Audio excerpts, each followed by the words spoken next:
I'm gonna go and give it open up. See the sister's head already covered, so everybody put your phone on vibrate. Silence, please, and let's get ready to go and open up the class.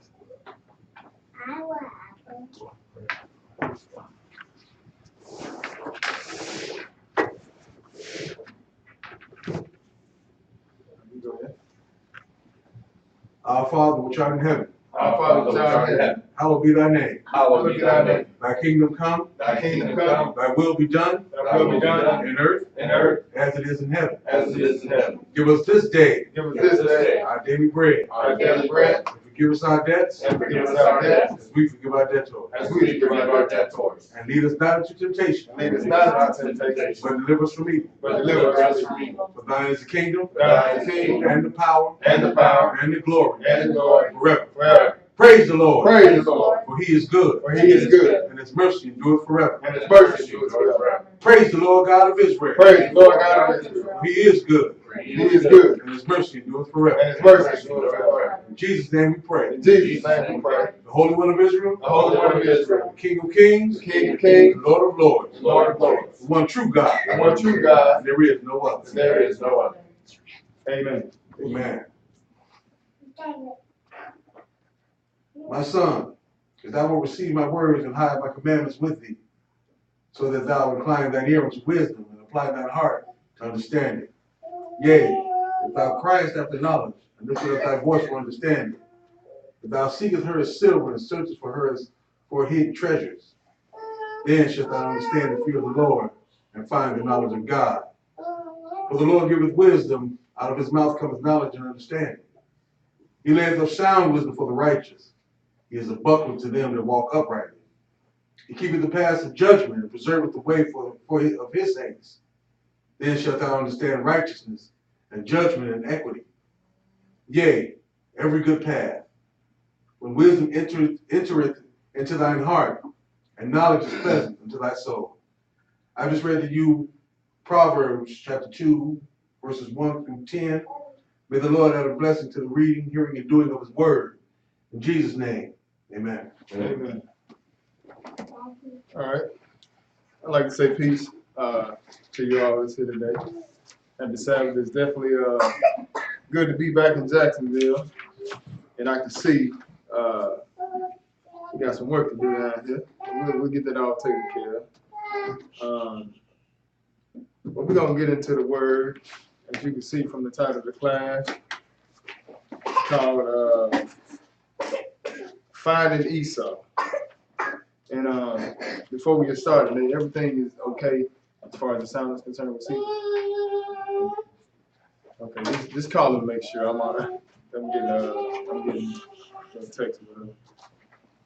But like I say, from the title of the class called Finding Esau, and one reason we want to look at this is because when you think about it, you know, it's a people today that's going around calling themselves Jews, and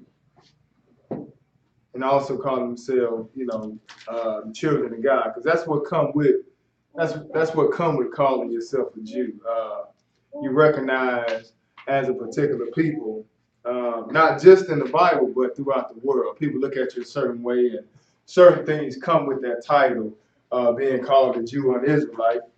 But it's certain people, like I say, that are in the world today that are calling themselves Jews, and they're portraying a lie. It's almost like that commercial or that advertisement they have where they try to get you to get a life lock on all your important information on your credit cards and all that type of stuff because there's identity theft going on.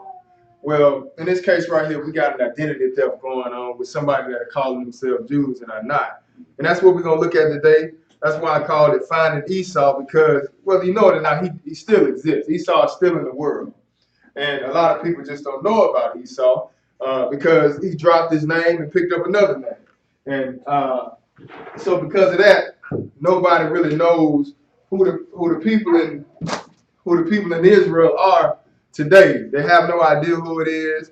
And we're just going to find out today how this all came about. That he really dropped the name of Edom, Esau, Idumea. He dropped that name and picked up the name of Judah. And because of that, the world is being deceived. And the actual people who are Israelites, they picked up the name African American, a Negro, a colored, a black.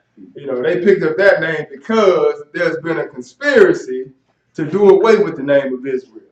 When you look at, when you pay attention to what's going on with the people that call themselves Jews today, they don't even consider themselves Israelites. They call themselves Israelis. You see, because like I said, it was a plan concocted according to the Bible to do away with Israel. And this is why you don't have the real Israelites calling themselves by their names. But we're going to open this up in Revelation chapter 3. We're going to move through this. Revelation chapter 3.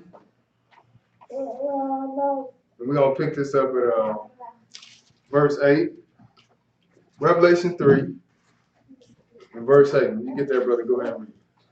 I know thy works. Mm-hmm. Behold, I have set before thee an open door, and no man can shut it. Right, so now these here, when you get to Revelation right here, starting around chapter 2 and chapter 3, you're looking at these letters that have been written to the church. And one of the churches that happen to be Israelite churches in a sense, or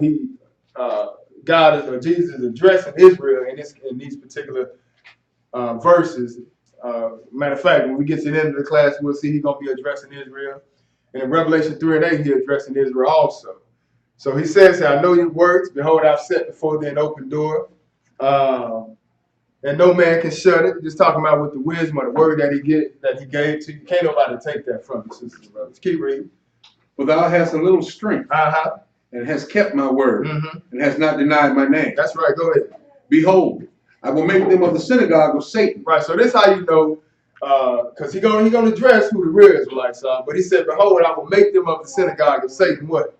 Which say they are Jews, and are not, but do lie. Right. So evidently, it's somebody around here today that are calling themselves Jews and are not. You see. But this was going on even during Jesus' time. This ain't nothing new. But God knew it was going to carry out like this. This is why he's saying this. He said, I'm going to make them of the synagogue of Satan, which say they are Jews and what? And are not. And are not, keep reading. But do lie. Because that's what's going on. It's a big lie. The world, when they look at these people, they think they're the Jews, or they think they're Israel. Got something to do with Jesus and God and the priesthood and all that type of stuff, based on what's being portrayed in the world today. So he say, behold, I'll make them of the synagogue of Satan, which say they are Jews and what? And are not, right? Keep reading. But do lie. Behold, I will make them to come and worship before thy feet, and to know that I have loved thee. Right, so on the opposite end of that, he's saying, I'm going to expose the ones who saying they're Jews and are not. I'm going to expose them, and at the same time, I'm going to show the world who the real Jews are. You see? So that's what he's saying. He said, behold, I will make them of the synagogue of Satan, which say they are Jews and are not, but do lie. He said, I'm going to make them come and worship before thy feet. So who is he talking about? He's talking about the real, it's a map right there, brother. Grab that map. It's a particular people that actually are Israelites that the Lord is going to cause the fake Jews, the one who call themselves Jews and are not, he's going to cause them to come and bow down before the real ones. So that's what it's saying here. All right, but now let's go a little bit further, because see, we got to get to how this all took place. How did Esau come into existence? How did Israel come into existence? Because when you pay attention to what's going on today, you hear some of the doctrines that are being spoken about Jacob. When it comes to Jacob, they say Jacob stole the birthright, that belonged to Esau. Now, when you really look at the Bible, you'll see that that's not the case, sisters and brothers. We're going to see that actually, when it came to Esau and Jacob, that Esau actually sold his birthright. You see? So let's go over to Genesis chapter 25. We're going to pick this up at verse 19. Genesis 25. We're going to do a little bit of reading in here, to actually see how this thing unfolded. Genesis chapter 25. We're going to pick this up at verse 19. Genesis 25, verse 19. When you get there, brother, go ahead and read that. And these are the generations of Isaac, Abraham's son. Abraham begat Isaac, and Isaac was 40 years old when he took Rebekah to wife, the daughter of Bethuel, the Syrian of Padanaram, the sister of Laban, the Syrian. And Isaac entreated the Lord for his wife because she was barren. And the Lord was entreated of him, and Rebekah his wife was conceived. So now we're gonna read this because we want to see what was the whole process. How did Jacob and Esau come about? How did this birthright get passed over to Jacob? You know, contrary to what the world is saying about Jacob stealing the birthright. We're gonna actually read it and see what the Bible is saying. But this is how they came into existence. All right, it says, and Isaac entreated the Lord for his wife. In other words, she couldn't have no children. So he prayed to the Lord, and the Lord heard their prayer. But go ahead and read verse 22. And the children struggled together within her. And she said, if it be so, why am I thus? And she went to inquire of the Lord. Right, so if it be so, in other words, why is this friction? Why is it going on inside my belly, in other words? Because that's really what was going on between Jacob and Esau. So she asking the Lord, why is this happening? Keep reading, verse 23. And the Lord said unto her, two nations are in thy womb. Right, so right out the gate, we see there's a separation inside her womb. It say what? Two nations are in thy womb. What else? And two manner of people shall be separated from thy bowels. Right, so from the bowels of Rebekah, these two children gonna be separated. All right, even though they come out of her, they will be considered twins. But at the same time, the Lord is already separating them in the womb. So he said, the Lord said unto to her, two nations are in thy womb, and two manner of people shall be separated from thy bowels. What else? And the one people shall be stronger than the other people. And the elder shall serve the younger. All right, so we're going to look at that because this ain't happened yet, but we seen a long prophecy that's going to unfold with these people, right? It says what? The one people shall be stronger than the other, and the elder going to serve the younger. So, and usually that's the other way around. You see, usually when you have an older son, everything will go to him, and everybody, the homage or the respect will be usually paid to the, to the older. But in this case here, it's going to be opposite, all right? He said, the Lord goes, two nations in thy womb, two manner of people shall be separated from thy bowels, and one people shall be stronger than the other people, and the elder shall serve the younger. Verse 24. And when her days to be delivered were fulfilled, behold, there were twins in her womb. And the first came out red. Now pay attention now. They said it was, they had twins, right? She had twins in the womb. But it's something special about this first one. This is why the writer, making it known to us that this first one gonna come out red. All right, because evidently that wasn't the normal, wasn't the normal process during that time. So this first child gonna come out looking a little different. He said, what? The first came out red. What else? All over like in hairy garment. And they called his name Esau. Right. So Esau being the older one, this is the one that came out first. They called him Esau, but he came out red. So evidently, like I say, it couldn't have been normal, because notice what they're gonna say about the next one. What it say? And after that came his brother. Right, but they ain't say nothing about his color, did they? They're not gonna say nothing about his color because he comes out normal like everybody else. But the first one came out red, looking a little different. But you got a separation, even though they're twins. There's still a difference in the two of them. All right. So the first one came out red, all over like a hairy garment. They called his name Esau. And after that came his brother out, and what happened? And his hand took hold on Esau's heel. And his name was called Jacob. And Isaac was 80 years old when she bare him. Right. So immediately, as they, as they're born, you kind of see friction right out the womb. You see Jacob grabbed the hold of Esau, grabbed the heel of Esau as soon as they was born. But hey, it was gonna be some trouble right from the jump. This is what the Lord was telling you. This is why she inquired and asked the Lord, why is this so? What's going on? The Lord told her, hey, you got two nations in your womb that's gonna be separated, from the womb. But you got two manner of people. All right. But you see the difference. You see the friction already starting from the womb. Go on and read verse 27. Now they growing up. What it say? And the boys grew. And Esau was a cunning hunter and a man of the field. And Jacob was a plain man dwelling in tents. And Isaac loved Esau because he did eat of his venison, but Rebekah loved Jacob. Keep going, bro. And Jacob sod pottage, and Esau came from the field, and he was faint. Now, but so you see here, you got one parent Like for instance, Rebecca, she liked Jacob. She loved Jacob. Not to say that she loved. There was, I guess, in a sense, one of them may be partial toward the other. Like Isaac, he liked Esau. He was a hunter. He liked venison, and Isaac, kind of felt a certain way toward Esau, just like Rebecca felt a certain way toward Jacob.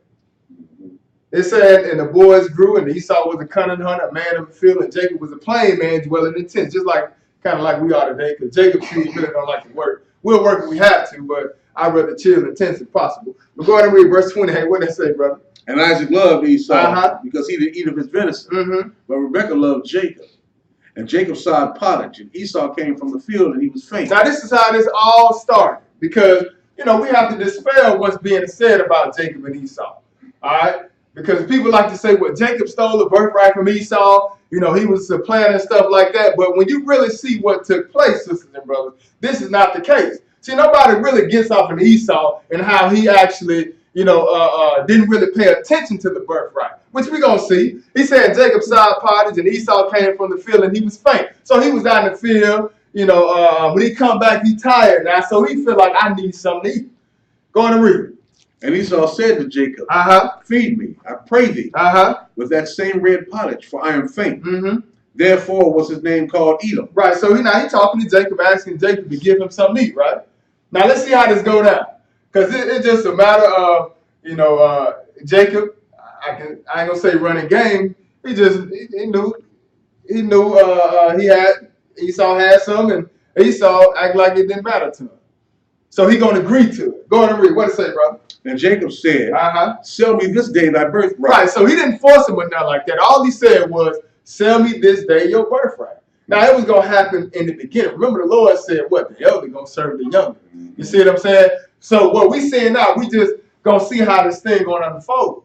See, however it unfold, it don't matter. God do what he wanted to.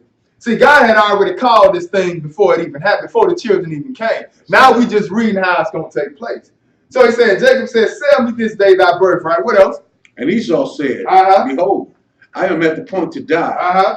And what profit shall this birthright do to me? Now he's looking at it like, hey, listen, man, I'm hungry, I'm about to die. What is the birthright going to profit me at this point? In other words, I can care less about this birthright.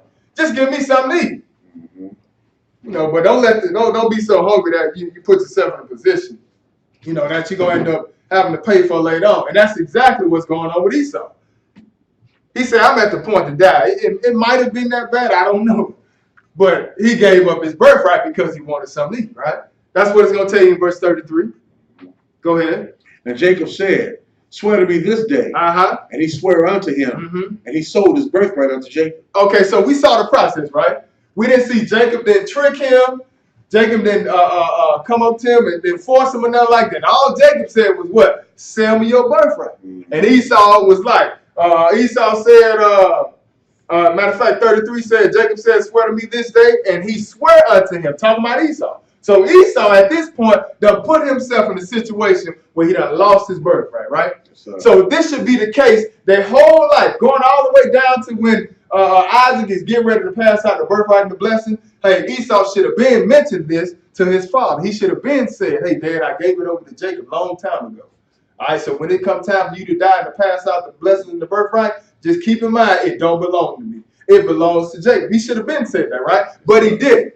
And this is what the world is mainly on today. The world today don't pay attention to what actually took place in the Bible. Because see, it's funny how they look at Jacob for being sneaky and conniving and stuff like that. And something he tied to us. You see what I'm saying? Anything that's tied to us is going to be negative. It's going to be bad. Yes, sir. You see?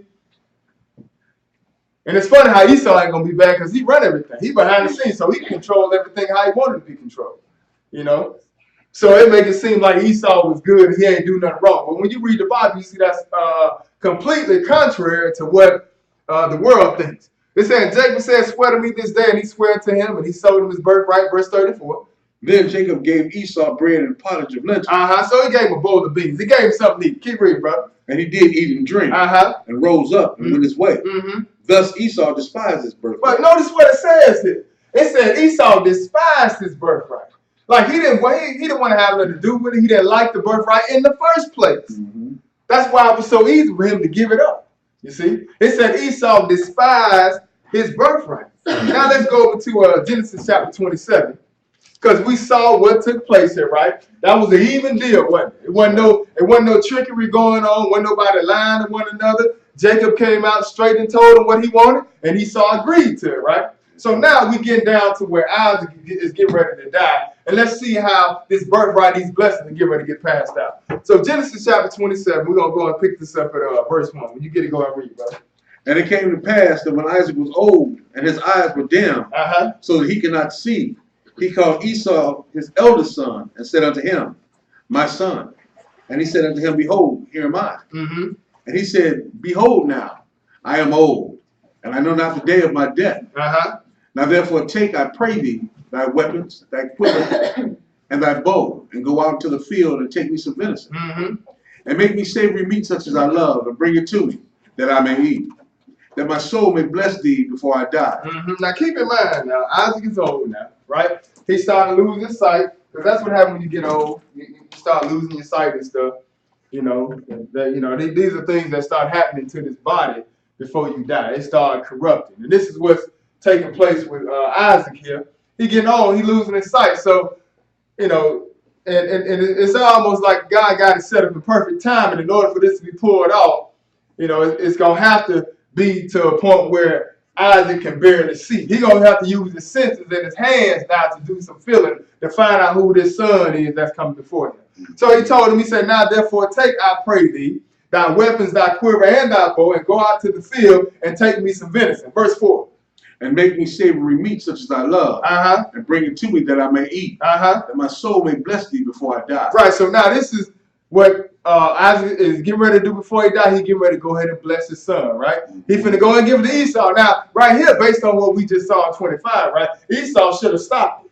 He should have said, no, Dad, it don't belong to me. It belongs to my brother because I sold it to him a while back for a bowl of vegetables, right? He should have went on and told him the truth. See, if anybody lying, it's going to be Esau that's doing the lying, because he the one should have came out and told the truth. Now, I understand we down the line where Isaac is old now, he about to die, but there was something that took place years ago between Esau and Jacob that should be mentioned right now, and it's not being mentioned, all right?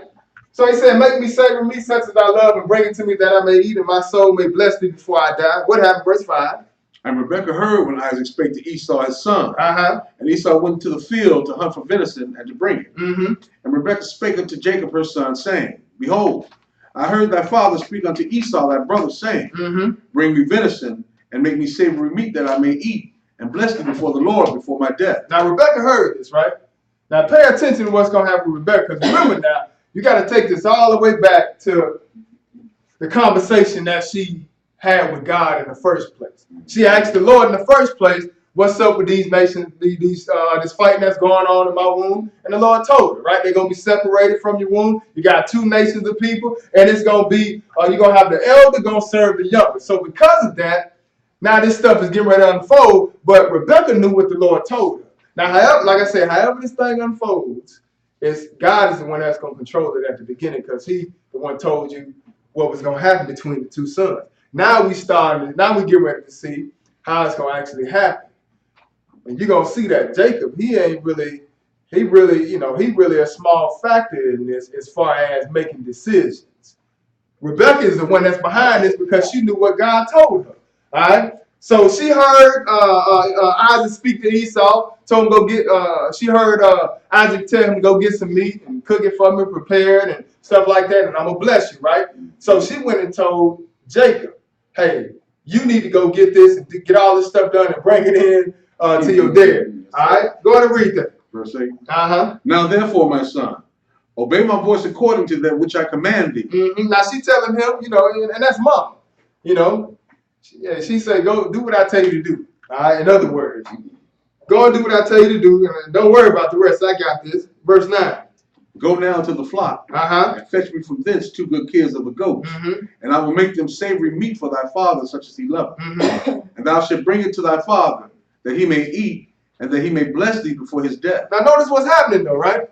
He told Esau to go get this meat and bring it to him, and I'm going to bless you before I die. Rebekah came in. She heard that. She told Jacob, you go get the meat, Bring it here. I'm gonna prepare, and I'm gonna give it to your father so he can bless you before he die, right? So Rebecca's behind this. All right, go ahead and read, brother. Verse 11. Uh-huh. And Jacob said to Rebekah his mother, Behold, Esau my brother is a hairy man, and I am a smooth man. Go ahead. My father peradventure will fill me, and I shall seem to him as a deceiver, and I shall bring a curse upon me and not a blessing. Right, and like I say, you know, when we first came here in verse 1, we saw that his sight was kind of going. So now he got to use his other senses, like feeling and, you know, smelling and all that type of stuff. We're going to see him put it into effect. But he can't really see. That's why he says here, my father peradventure will fill me, and I shall seem to him as a deceiver, and I shall bring a curse upon me and not a blessing. Now keep this in mind. Jacob really don't want to do this. He understands if I do this, Mom, I'm going to be deceiving my father. Notice what she said, though, verse 13. And his mother said unto him, Upon me be thy curse. Oh, so you ain't got to worry about it. Whatever curse that your father put out because of this, it's going to be on me. See, remember, she going by what God showed her when they was first born, before they even came out her womb. So this is how she operated, because she knew it was supposed to go to the younger son. It said, his mother said unto him, Upon me be thy curse, my son, what? Only obey my voice and go fetch me them. That's right, keep reading. And he went and fetched and brought them to his mother. And his mother made savory meat such as his father loved. And Rebekah took goodly raiment of her eldest son Esau, which were with her in the house, and put them upon Jacob, her younger son. And she put the skins of the kids of the goats upon his hands and upon the smooth of his neck. And she gave him savory meat. He must have been super hairy. I mean, you see that? Like, it say Rebekah took goodly raiment of her eldest son Esau, right? Which were within the house, and put them upon Jacob her son, and she put the skins of the kids of the goats upon his hands and also upon the smooth of his neck. So she put, you know, all this hair on him to make it seem like it was Esau. Go ahead and read that. And she gave the savory meat and the bread which she had prepared into the hand of her son Jacob. That's right, keep reading. And he came unto his father and said, My father. And he said, Here am I. Who art thou, my son? My son? And Jacob said unto his father, I am Esau, thy firstborn. I have done according as thou badest me. Arise, I pray thee, sit and eat of my venison, that thy soul may bless me. Go ahead. And Isaac said unto his son, How was it that thou hast found it so quickly, my son? Now we know how that took place because Rebekah was there, right? She heard it because she's the one that's behind it. She's setting this up. But at this point, he done went in there. He said, I'm Esau, because he's just doing what his mother told him. Because this thing got to happen like God set it up. Now, don't forget, Esau despised his birth right now, right? All right? So he said, I'm Esau, thy firstborn. I've done according as thou badest me. Then he said, verse 20, and Isaac said unto his house that thou hast found it so quickly, my son. Go ahead and read. And he said, Because the Lord thy God brought it to me. The Lord God brought it to me. Go ahead and read. And Isaac said unto Jacob, Come near, I pray thee, that I may feel thee, my son, whether thou be my very son Esau or not. Right, because now he can't really, go by the eyes and nothing like that. So he said, let me feel you to actually see if you Esau or not. Go and keep reading. And Jacob went near unto Isaac his father, and he felt him and said, The voice is Jacob's voice, but the hands are the hands of Esau. Right, you see how this is going on? All he doing is what his mother told him. But Isaac is just relying on what? He relying on his smell, relying on his touching and feeling and stuff like that. He say, and also his ears. He relying on his hearing. He felt him and said, the voice is Jacob's voice, but the hands are the hands of Esau.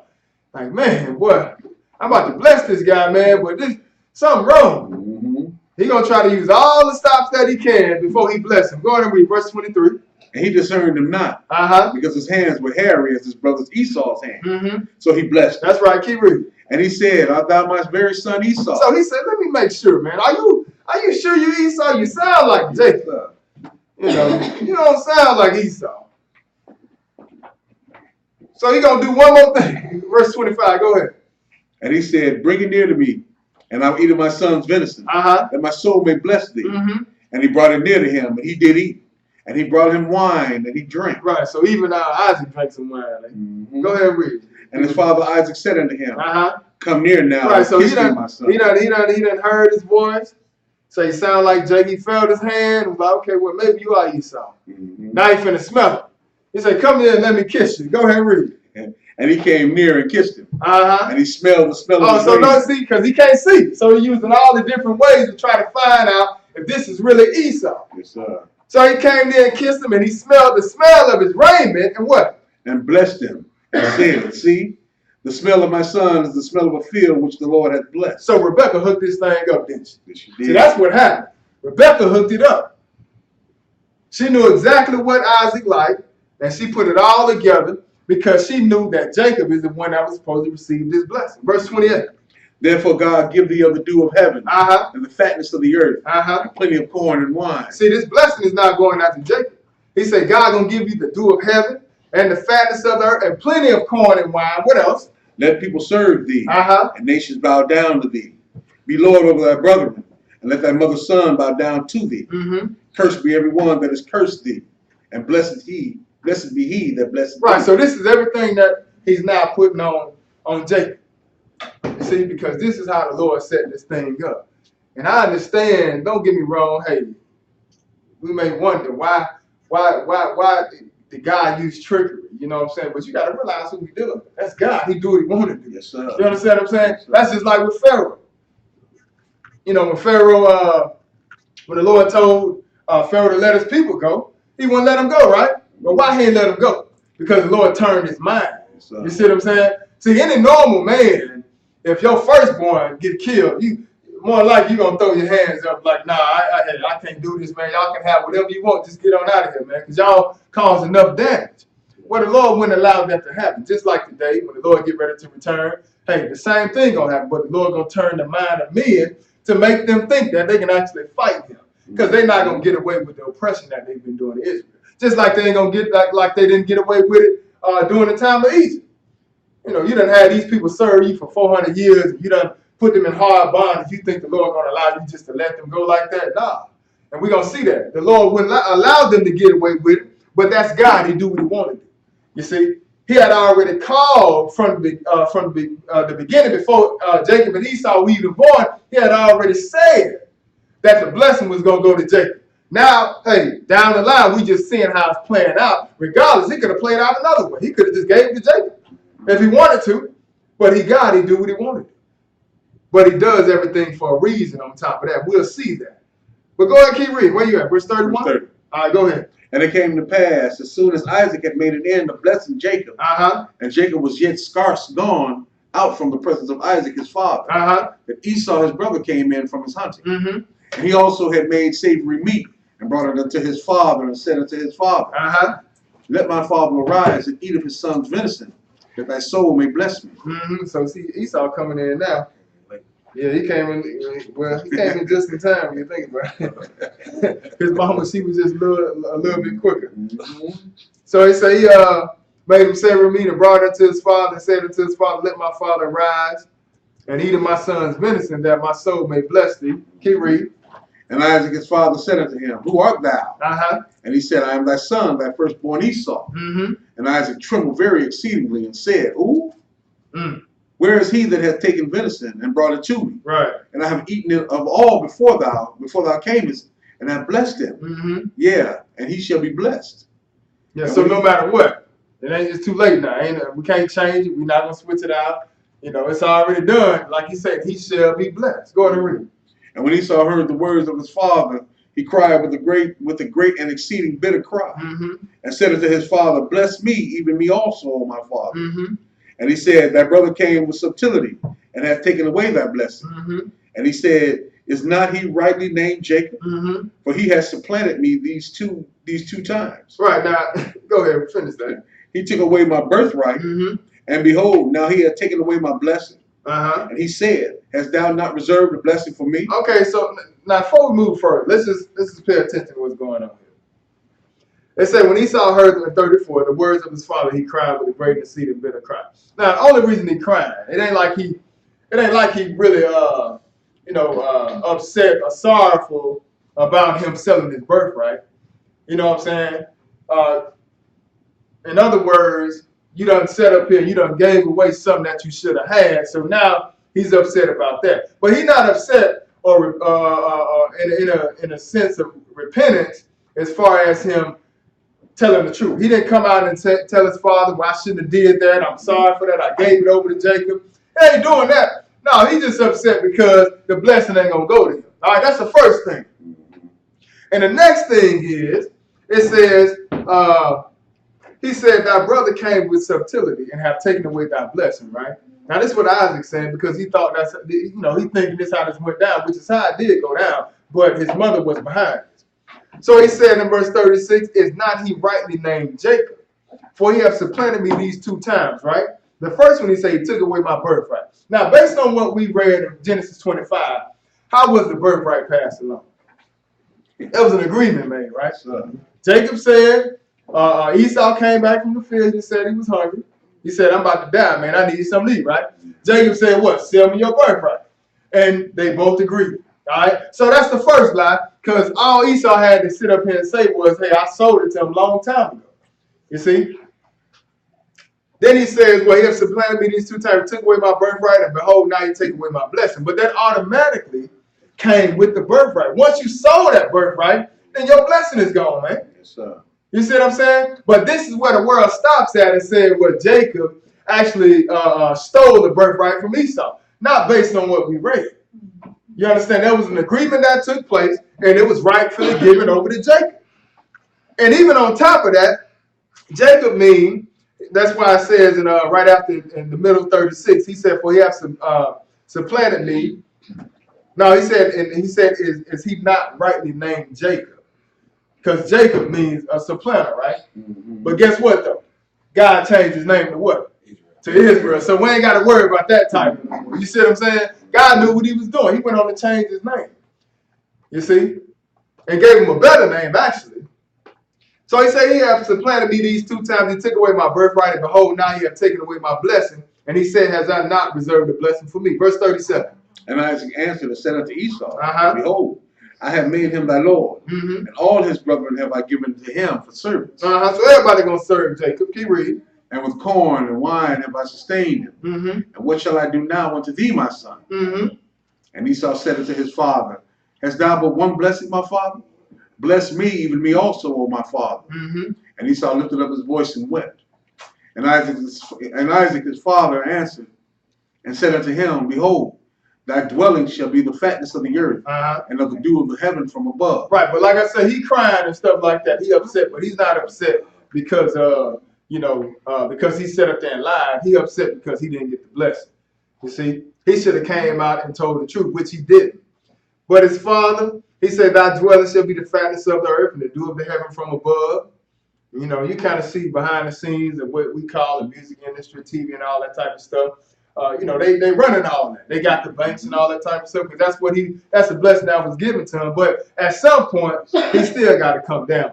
Yes, sir. That's why we got to identify and find out who Esau is. Because, even today you have people saying that the white man is Esau.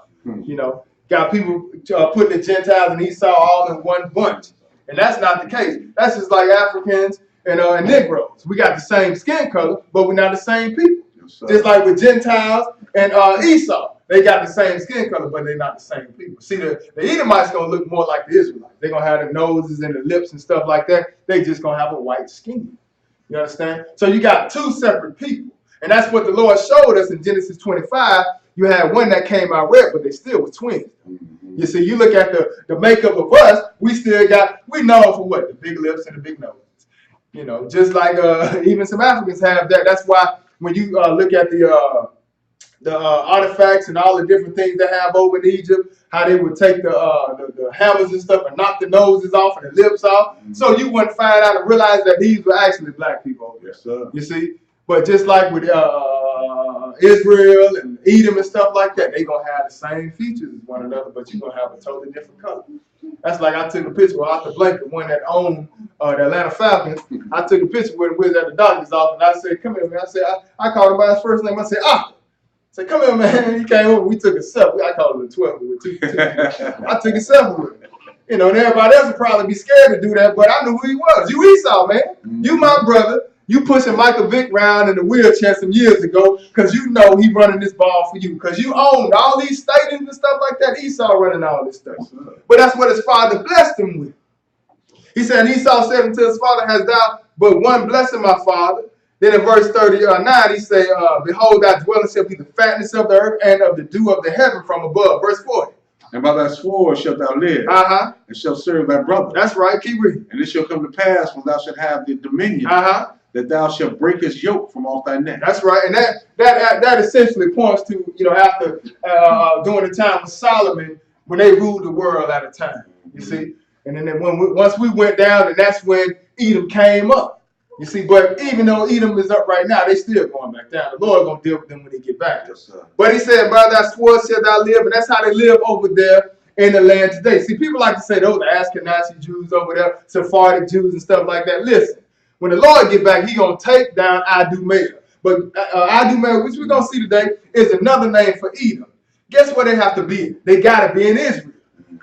So you may have some different people that got put over there in 1948 up under the British mandate that came from Russia and Poland and all that type of stuff, which is what happened. And even Edom even Edom went up into Judah once Israel went into captivity. But for the most part, Edom is sitting over there in Jerusalem today, sisters and brothers. Because when the Lord returned, that's where he gonna take down Bozrah and Edom and Teman and Idumea, all in Jerusalem, which we gonna see today. It ain't like they're gonna be all scattered all over the world and they're gonna go back over to Jerusalem to meet the Lord there. No, they're sitting over there right now. But they hide. That's why the title of the class is called what? Finding Esau, because nobody really know who Esau is. You see? So he says it's gonna come to pass when thou shalt have the dominion, that thou shalt break his yoke from off thy neck. And Esau hated Jacob. What else? Because of the blessing when his father blessed him. Now notice what it says. It said Esau hated Jacob, which is still what's going on today. Esau still hates Jacob, sisters and brothers. That's why I tell you, behind the scenes, who running all this stuff, it's Esau that's making Israel look bad on the 6 o'clock news. Yes, sir. It's Esau behind the first 48 that you see come on every Thursday. You know what I'm saying? And all this gruesome stuff that we're doing. Listen, if I want to be considered the children of God, I'm going to make myself look good, and I'm going to make the real children of God, I'm going to make them look like crap. You understand? That way nobody would look at the real children, the real Israelite, and even consider. You see, we so bad, they look at us like, you ain't no Israelite. Y'all ain't got nothing to do with it. Why? Because we look bad to the world. But there's somebody behind that, sisters and brothers, that's pushing that lie. That's why we started off with where he said, there's some from the synagogue that would say they are Jews and do lie, right? You see? So he said Esau hated Jacob because of the blessing wherewith his father blessed him. So he was mad at Jacob because of this. And Esau said in his heart, what? The days of mourning for my father are at hand. Then will I slay my brother Jacob. Right, so he was mad about that. So his father getting ready to die, his father died. That's why I said the days of his father's mourning were at hand. In other words, he said, once my father died, then I'm going to get Jacob. But it's been a consistent hate for a long time, sisters and brothers. And we're going to see that. Now let's go over to Hebrews chapter 12. And I thought it was real important for us to read that because, so you can understand the story, for yourself. Because a lot of people really don't read what took place with Jacob and Esau. We just perpetuate the lie that Jacob was a bad person. Jacob stole it from Esau. No, Esau made it seem like it was that bad that he needed something so bad that he didn't care about his birthright. So he just gave it up. So Hebrews chapter 12, I'm sorry. Did I say 14? You said 12. Okay, Hebrews 12. Let's pick it up at verse 14. Go and read that, bro. Follow peace with all men. You don't follow peace with some men, right? You say follow peace with all men. So we shouldn't be on the street corners cussing people out. He said follow peace with all men. Keep reading. And holiness, without which no man shall see the Lord. That's right, because you're going to have that in order to see the Lord. That holiness, you're going to need that, sister, bro. You got to clean yourself up. Keep reading. Looking diligently, lest any man fail of the grace of God, lest any root of bitterness springing up trouble you, and thereby many be defiled. That's right, so you got to work on that. He said, looking diligently, that means you stay steadfast, lest any man fail of the grace of God, because that's what this is. All this, the knowledge and understanding, us having a shot back at everlasting life, that's grace that God sent down, sister. But you got to make sure you, hold on so you don't lose that. That's why I say looking diligent, lest any man fail of the grace of God, lest any root of bitterness springing up trouble you, and thereby many be defiled. What else? Lest there be any fornicator or profane person as Esau. That's right, because his parents told him not to go and marry, the Egyptians. You know, he's supposed to marry from his family, but he went and did otherwise, right? That's why he's saying, lest there be any fornicator or profane person as Esau, who did what? Who for one morsel of meat sold his birthright. Oh, for one morsel of meat, he did what? Sold his birthright. He sold his birthright. We just saw that, right? See, somehow or another, we miss all this. It's all in the Bible for a reason, all right? But how we miss this? Because this is what everybody wants you to miss. Yes, They say for one morsel of meat, in other words, a small, it wasn't even worth you selling. But for one morsel of meat, you sold his birthright. Verse 17. For you know how that afterward, when he would have inherited the blessing, what he did? He was rejected. That's right, because it was already given over to Jacob. Keep reading. For he found no place of repentance, though he sought it carefully with tears. That's right. He sought the birthright with tears. He wanted the blessing and stuff, but he still wasn't repenting for what he did because he really didn't care about the birthright. That's why I tell you that what he despised his birthright. So he ain't find no place of repentance. Like, yeah, he cried and whined and all that type of stuff, but he really wasn't crying because of that. Because he sold it. He just was upset because he didn't get that blessing that came with it. All right. So now let's go over to Romans chapter 9. Romans chapter 9.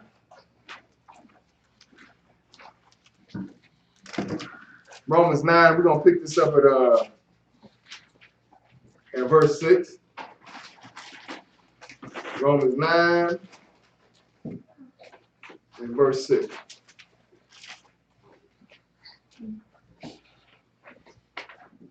All right, go ahead and read, brother.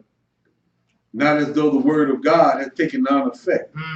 But they are not all Israel, which are of Israel. Now keep that in mind. Neither because they are the seed of Abraham are they all children.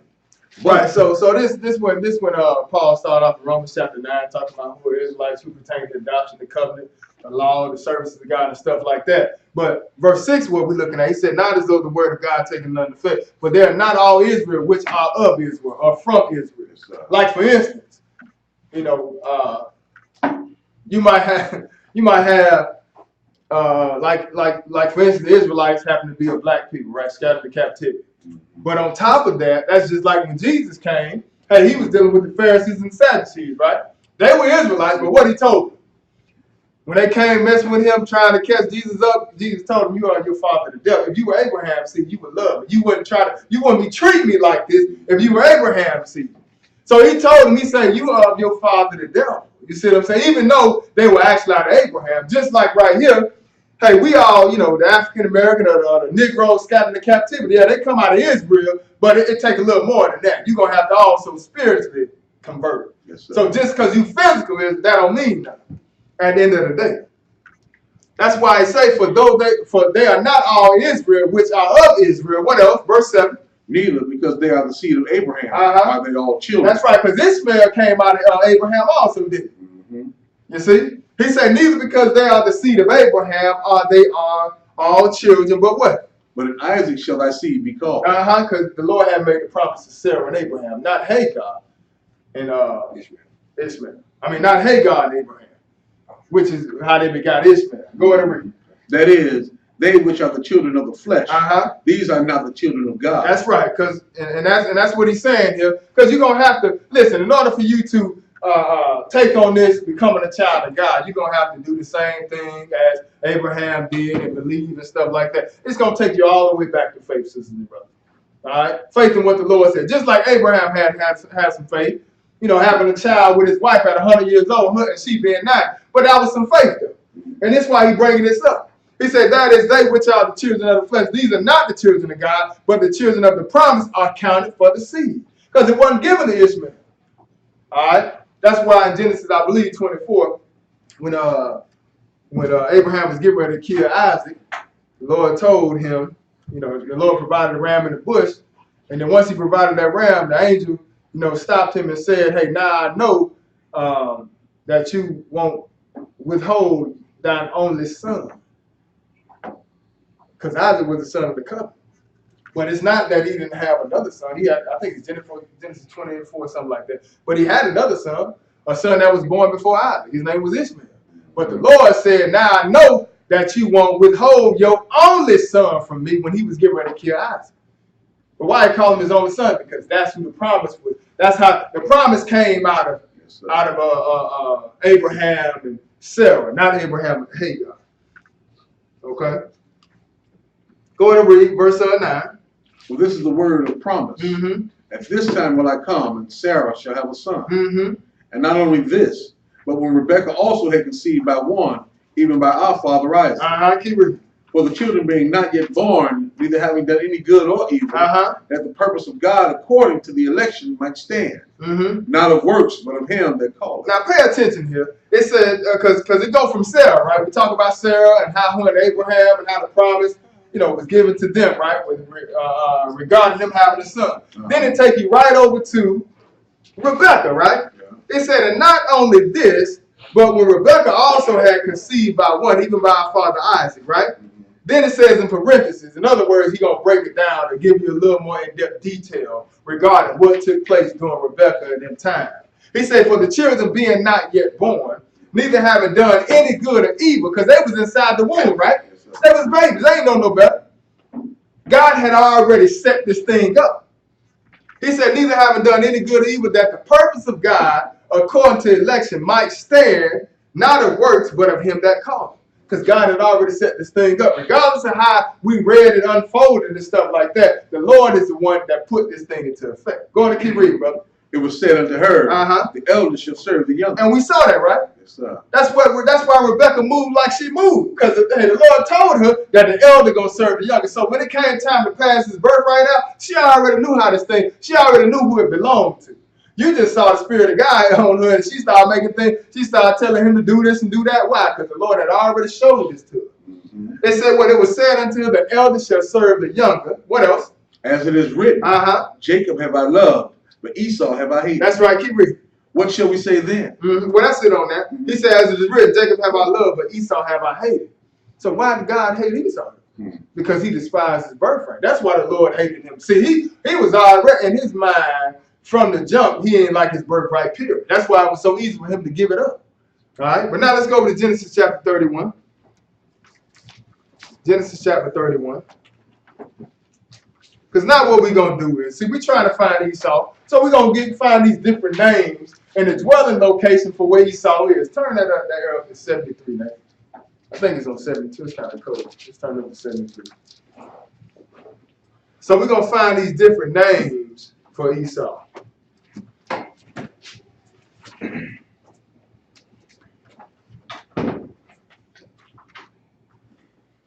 Genesis 31. And this is after Jacob go over there to get his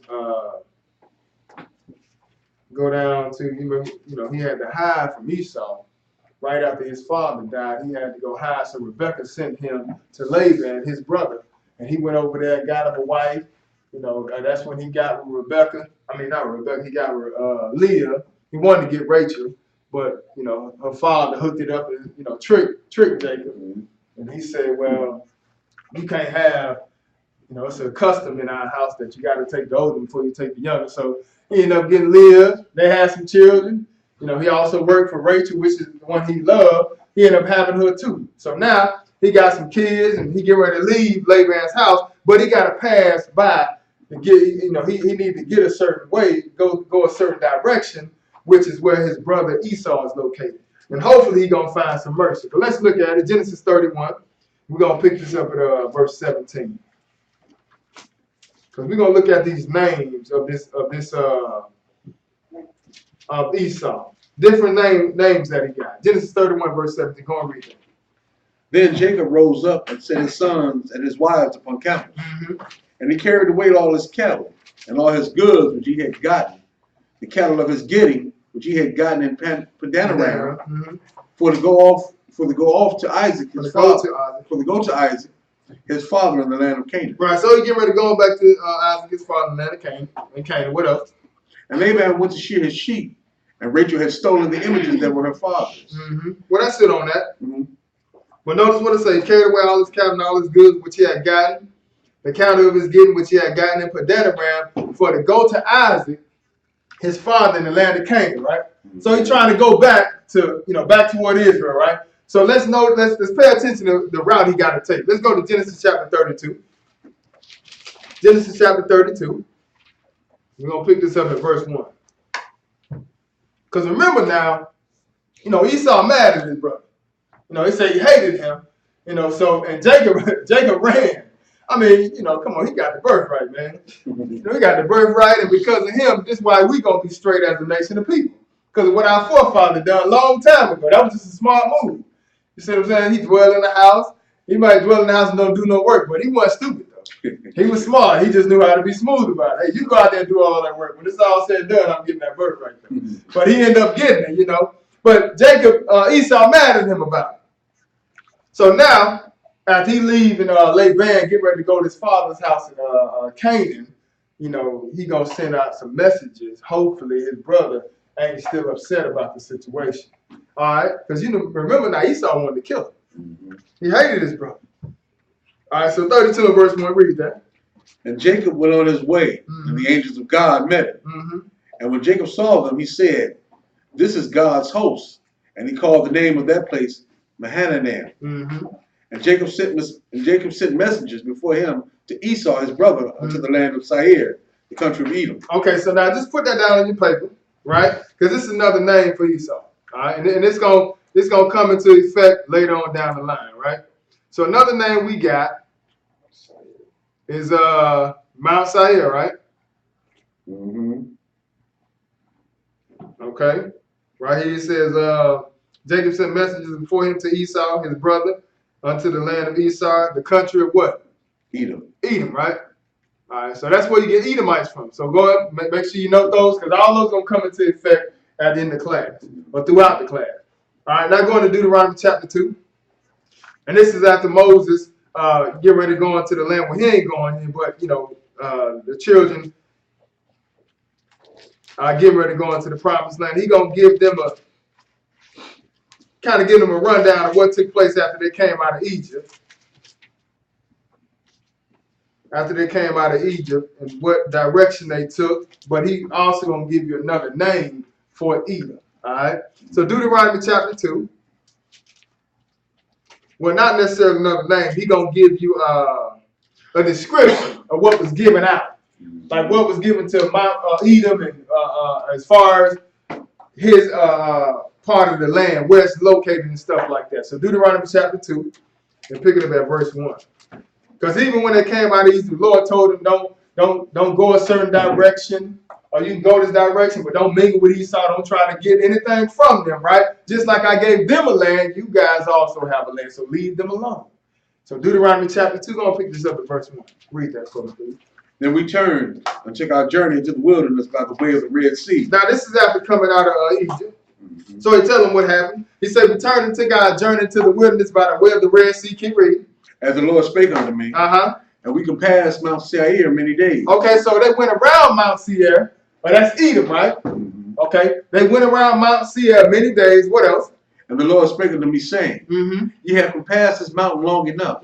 Turn you northward. That's right. And command thou the people, saying, Ye are to pass through the coast of your brethren, the children of Esau. Oh, notice what he said, because that's what belongs to Esau, Mount Seir. All right. So he said, you are to pass through the coast of your brethren, the children of Esau, which do what? Which dwell in Seir. And they shall be afraid of you. Take ye good heed unto yourselves, therefore. Meddle not with them, for I will not give you of their land. Right, because pay attention to that. Just like the Lord gave them Mount Seir, he gave us Mount Zion. You see what I'm saying? Yeah. That's why you ain't going over there trying to mingle with them and take all their land. Hey, listen, God gave everybody a particular place. So in this case right here, he gave them Mount Seir, which is another name. This is where Esau supposed to be dwelling at. But we also going to see the location of where Mount Seir is, or Edom is, in relation to Judah. All right. He said, you are to pass through the coast. In verse 5, he said, meddle not with them, for I will not give you their land. No, not so much as a foot breadth. Keep reading. Because I have given Mount Seir unto Esau for possession. Right. So that's what belongs to Esau, Mount Seir. That's another name. So that's when you, so don't forget, you got Edom right now. We got Edom, we got Esau, and Mount Seir, right? All right. So now let's go a little further. Let's turn over to Numbers chapter 34.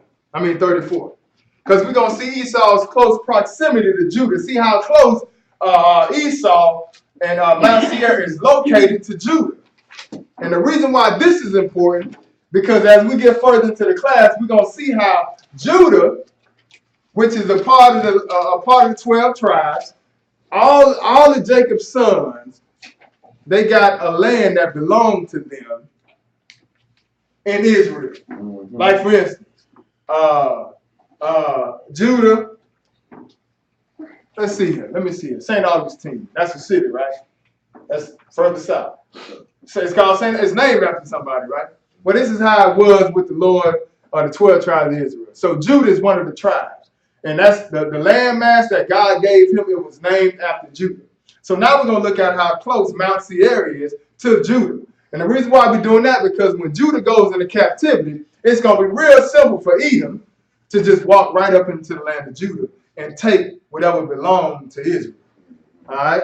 That's why when you think about it, they don't call themselves Dan.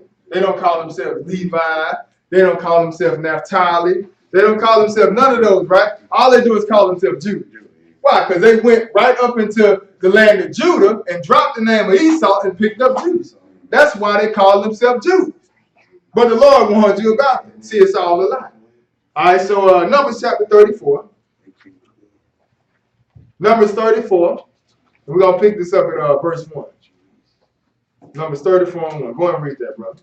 And the Lord spake unto Moses, saying, Command the children of Israel, and say unto them, when you come into the land of Canaan, this is the land that shall fall unto you for an inheritance, even the land of Canaan with the coast thereof. That's right, keep reading.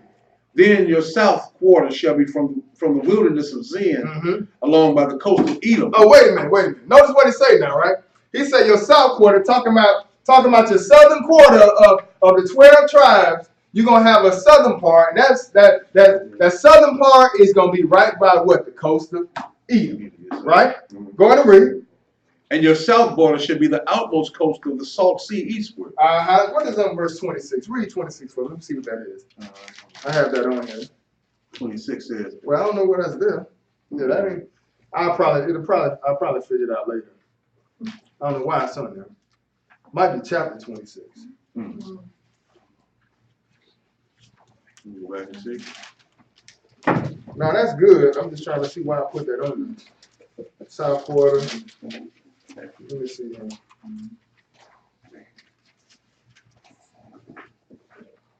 I don't know. What show, man, throughout the class. But I had 26 on it for a reason. But he said, so in verse 3, 34 and verse 3, he said, well, I'm going to start at 1. He said, Lord speaking to Moses, saying, Command the children of Israel, and say unto them, when you come into the land of Canaan, this is the land that shall fall unto you for an inheritance, even the land of Canaan with the coast thereof.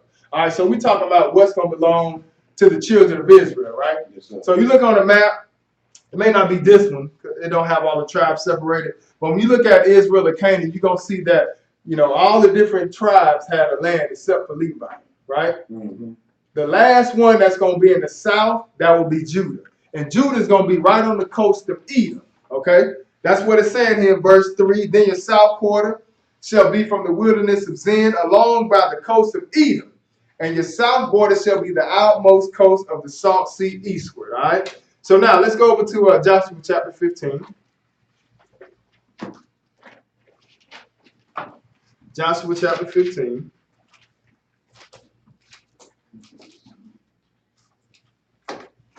It's right after Deuteronomy.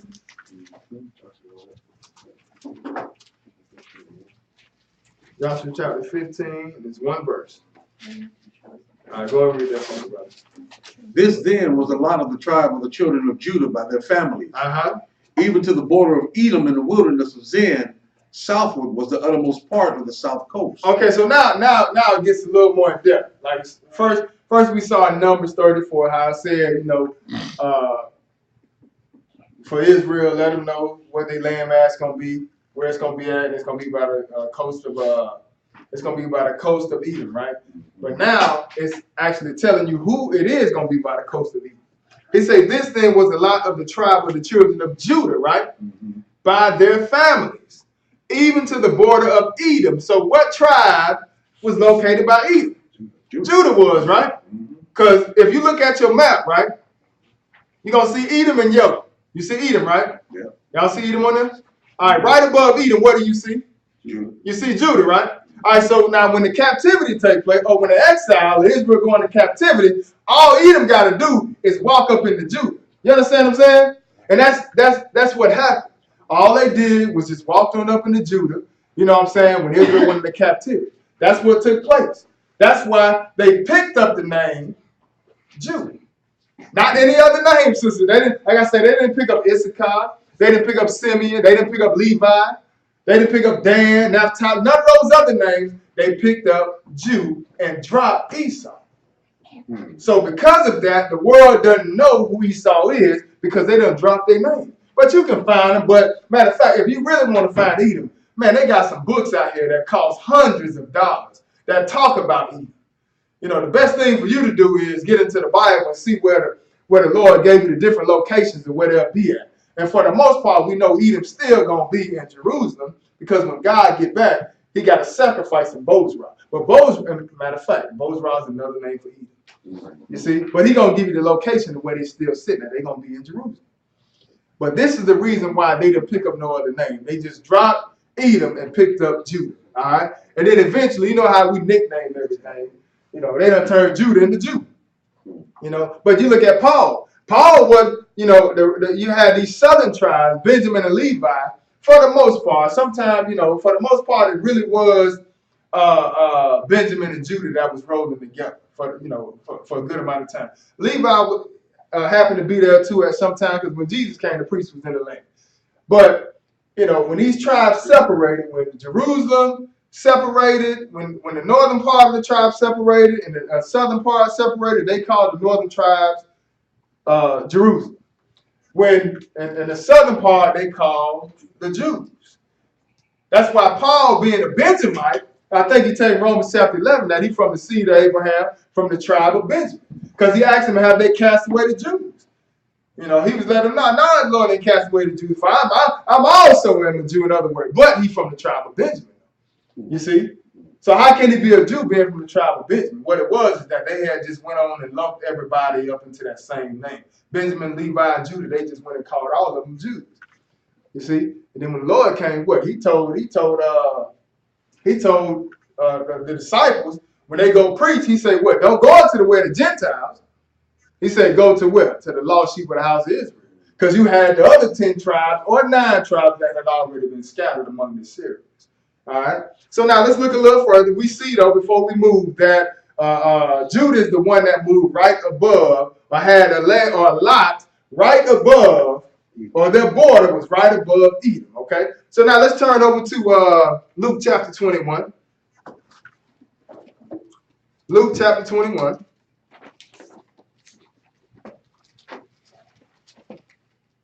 Because, see, we got to identify Edom. And in order for you to identify Edom, you definitely got to identify Israel. And it was some signs and some curses that went with Israel.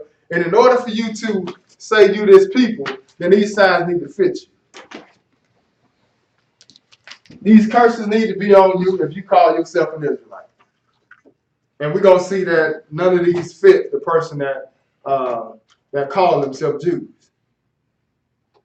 So Luke chapter 21. Go and pick this up at verse 20, brother. Go ahead. Bro. Luke 21, verse 20. Go ahead and read that, brother. And when ye shall see Jerusalem compassed with armies, then know that the desolation thereof is nigh. Okay, so now this is relevant to 70 AD, right? Now the Lord is telling them what was going to take place before this happened. This happened, 30, 40 years after Jesus died, right?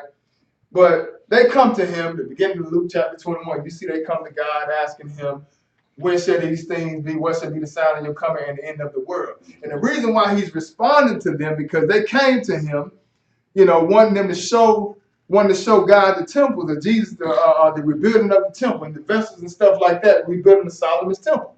You see? And Jesus, man, told them, man, all this stuff's going to be destroyed. So they go on further to ask him, when shall these things be? What shall be the sign of your coming and the end of the world? So now God is answering them, or Jesus is answering them, based on when this stuff going to happen pertaining to 70 AD. So he started off with, he said, when you shall see Jerusalem compassed with armies, then know that the desolation thereof is not. Keep reading. Then let them which are in Judea flee to the mountains. So if you're in the mountains, you need, if you're in Judea, get out of Judea. All right, keep reading. And let them which are in the midst of it depart out. And let not them that are in the countries enter thereinto. Right, so if you're in the country, don't come back into Judea. Don't come back into Jerusalem at this time. It's going to be a bad time, right? Because remember, they're asking him, when is stuff going to happen? Jesus goes on to tell them about what's going to take place during 70 AD, right?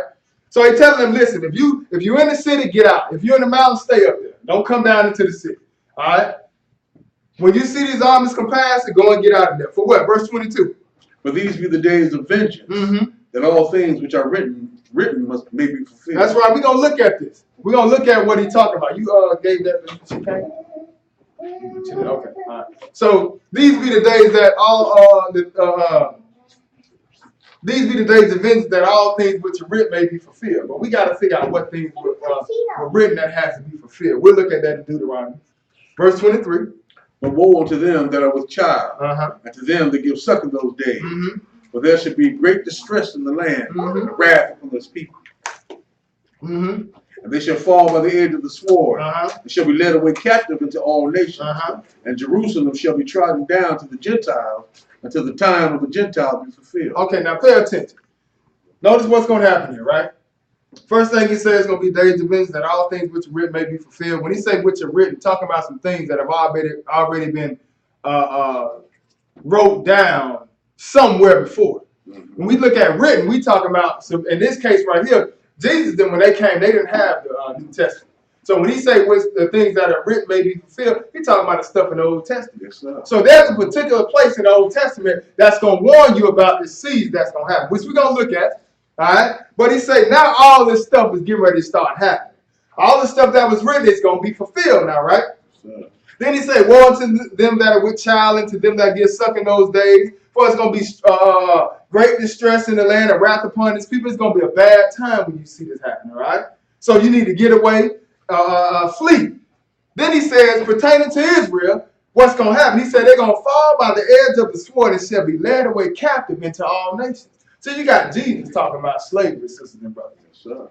You see, people like to say, well, God wouldn't talk about that. God is love. God is love. That's why he's warning them about this. Because he loved them so much that he told them you need to get out of there because there's something bad that's going to happen. And he letting them know, hey, y'all going to fall by the edge of the sword and going to be led away captive into all nations, not some nations, right?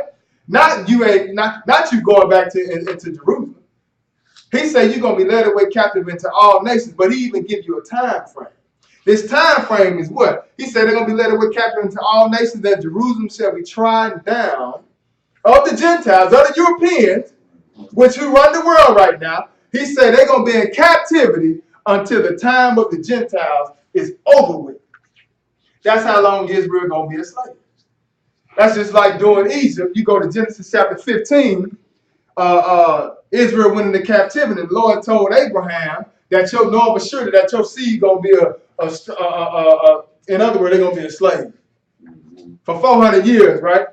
But he said they weren't going to come out of that captivity until the time of the Amorites had been fulfilled. See, people like to tie this, like somebody say September 23rd, 2017, that's going to be 400 years for Israel.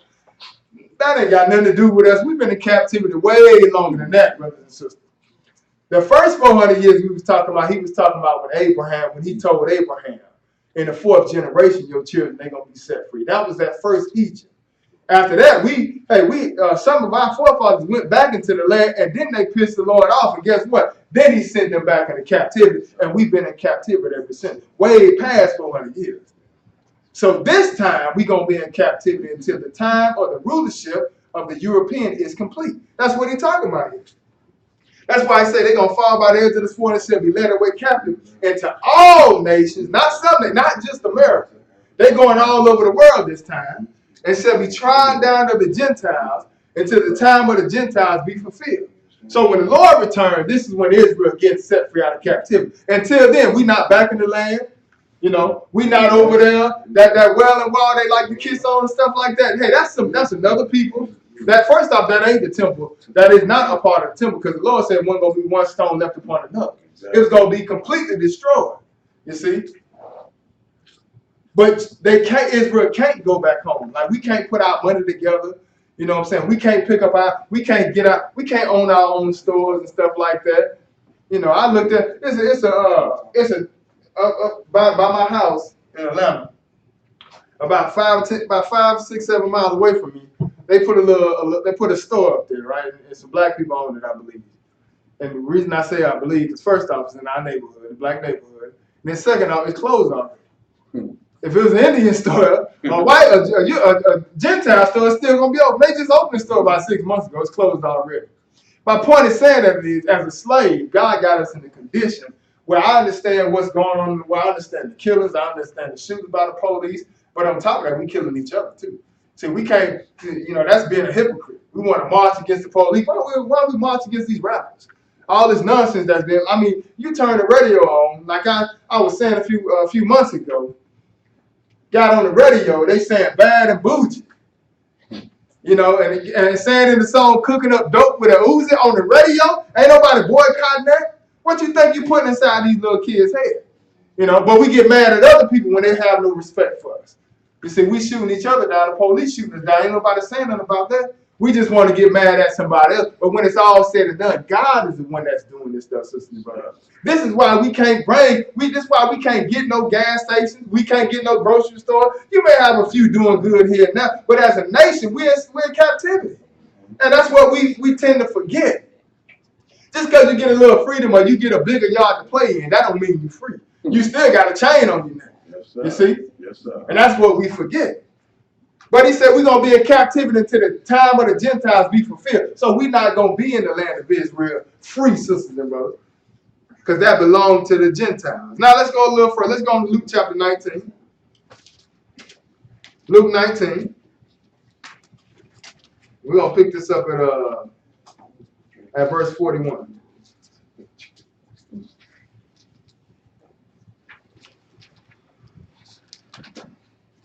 Luke 19, verse 41. Go and read that, brother. And when he was come near, he beheld the city and wept over it, Keep reading. saying, if thou hadst known, even thou, at least in this thy day, the things which belong unto thy peace, and now they are hid from thine eyes. And notice what the Lord is saying. That is Jesus talking, right? He said when he came near, he beheld the city and wept over it, talking about Jerusalem. He cried over Jerusalem. Why he cried? Because he knew what was going to happen to it. That's why he said, if thou had known, even thou at least in this thy day, the things which belong unto thy peace, but now they're hid from thy eyes. Because Israel shouldn't be in this predicament. Like, we should be on the top. We shouldn't be at the bottom catching all this hell. That's why I say, if only you knew which belonged to your peace. Pants sagging, mouth full of gold, getting shot by the police, that don't belong to us. See, our forefathers had, matter of fact, Solomon, one of the richest men, that was our king system. David, our king system, brother. That's what we had. That's what belonged to us. The promised land belonged to Israel. He said, if you had known, even thou, at least in this thy day, the things which belong unto thy peace, if only we knew what belonged to us, but what? But now they are hid from thine eyes. But now they're hid from your eyes. Why? For the day shall come upon thee, that thine enemies shall cast a trench about thee. Now pay this some attention now. He said the day is going to come upon you that your enemy is going to cast a trench about thee and what? And compass thee round and keep thee keep thy end on every side. And keep thee in on every side. Because in other words, what's going to happen is, because remember he told them, when you see Jerusalem compassed around with armies, know that the end is not. Now the Lord is telling you how they're going to do it. He's telling you they're going to dig a trench around the city and trap you in. All right. So he says, what? For the day is going to come upon thee that thy enemy shall cast a trench about thee and compass thee round and keep thee in on every side. Verse 44. And shall lay thee even with the ground. Keep reading. And thy children within thee. And they shall not leave in thee one stone upon another. Right. So ain't going to be no wailing wall left on. He said ain't going to be one stone left upon another. So all that bound and doing that stuff at that wall, that ain't got nothing to do with Solomon temple system. But the Lord said ain't going to be one stone left upon another. Yes, sir.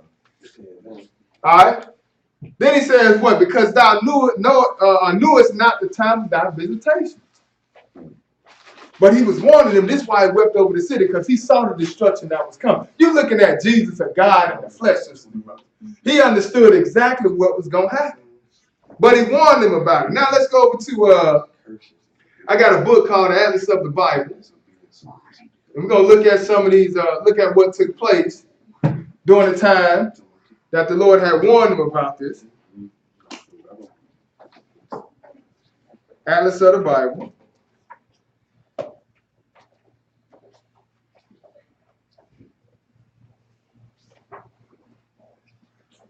Because just like the Lord said, right?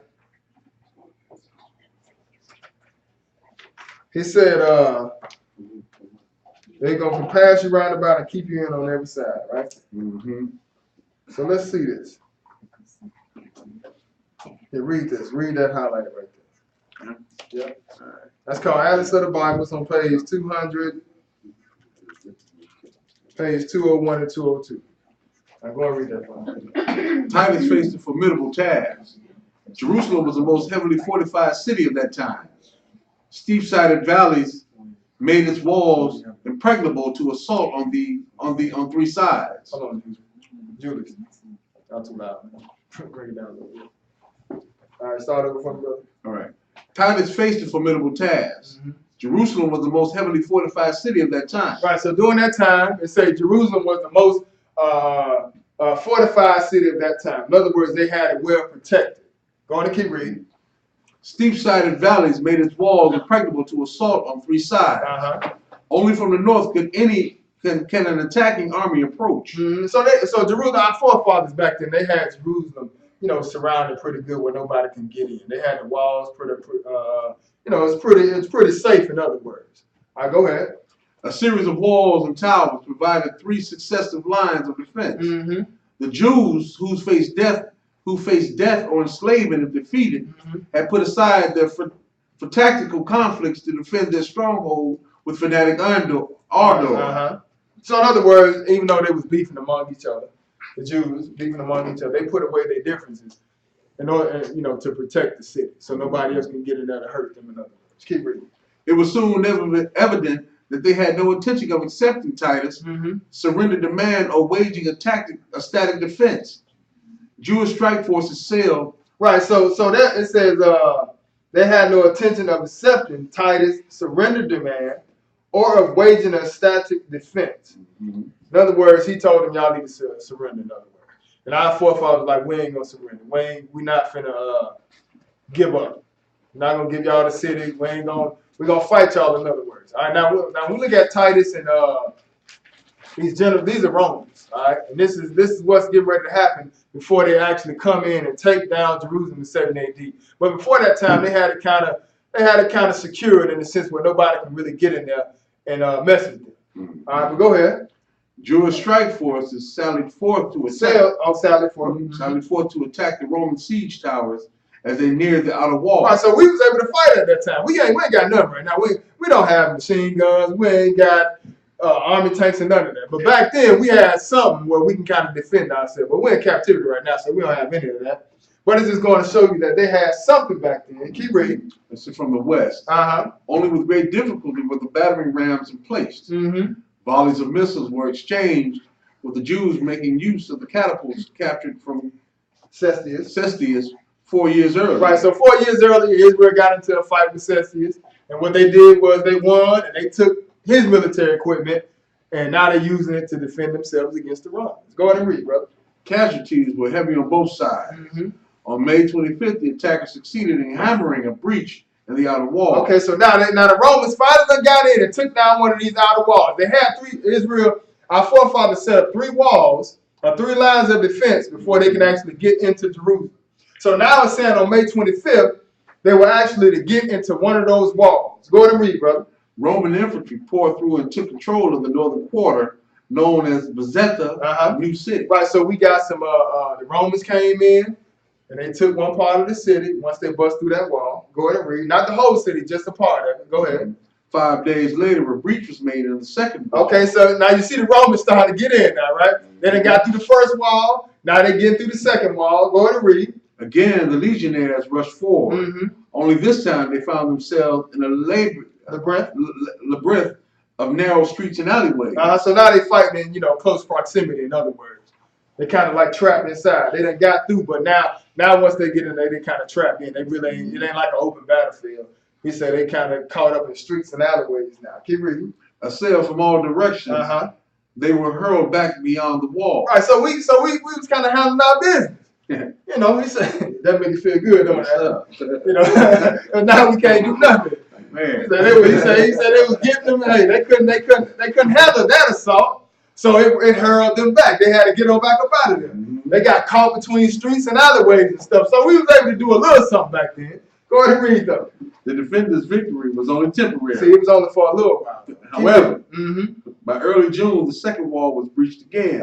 This time for good. Oh, okay. See, the wrong. Cause see, remember now, the Lord said what? The Jerusalem gonna be tried down to the Gentiles to the time of the Gentiles be fulfilled. Now what you seeing in history now? Because we don't need history to prove the Bible. You see, we're just showing you in history that what God said actually came into existence. You see, but this time they done broke through the second wall. Now it's for good. Go ahead and read, bro. The walls enclosing the temple and the upper and lower cities were most formidable barrier of all. So they had some walls that were enclosing the upper and the lower cities. Those were, you know, in other words, the best barriers of all. Keep reading. Postponing an all-out assault, Titus turned to starvation tactics. Now notice what he did. But notice what Titus did. Instead of him just going in there dropping bombs, you know what he did? He implemented starvation tactics. Wow. In other words, he stopped the supply of food from coming in. You see, because you think about that like nowadays. How like old boy said, Killer Mike. And that's his name, Killer Mike. He said, y'all ready for a revolution? You got your own food. You know what I'm saying? Got your own land. Like, you think about that. And our forefathers had a little something back then, but hey, they showed them who had the power. He said, we gonna instead of us coming with a complete all-out assault, we just gonna turn to starvation tactics. So they stopped food from coming in. Go ahead and read, brother. A certain amount of food had been smuggled into the city almost nightly during the siege. Right, but see, our forefathers, they were still getting food inside them. Notice what he called. He said during the siege. Remember the siege now. He said, but they had food getting in. A certain amount was getting inside the city during the siege. Go ahead and read. But now the Romans sealed off Jerusalem completely with a wall of reference. What? Oh, I'm sorry. I'll skip down the line. Let me see. But see, now the Romans sealed off Jerusalem completely with a wall of their own. Now pay attention now, because remember, Jesus told them that, right? He said, Jerusalem, when you see it compassed round with armies, know that desolation thereof is not, right? Then he also said that they was going to dig a trench about the city, round about, where you ain't going to be able to get out. Yes, sir. All right? He said they're going to keep you in on every side. So now you're seeing it happen. Because he says what? He says, but now the Romans sealed off Jerusalem completely with the wall of their own made of earth and some 5 miles in circumference.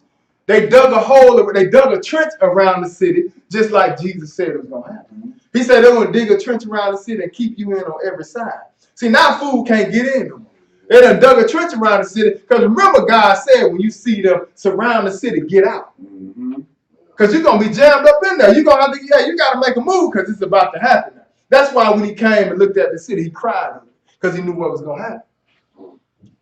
So from what else to say, bro? It says, from the outset of the siege, those attempting to get through the encircling lines have been caught and crucified. Oh, notice what happened though. The ones that was trying to escape back then, they got what? They got caught and crucified. Like Jesus wasn't the only one crucified, sisters and brothers. That was their form of punishment or death back then. Just like today, what's our form of it? What do they use to kill us nowadays if you do something wrong? Electric chair or what? Lethal injection, right?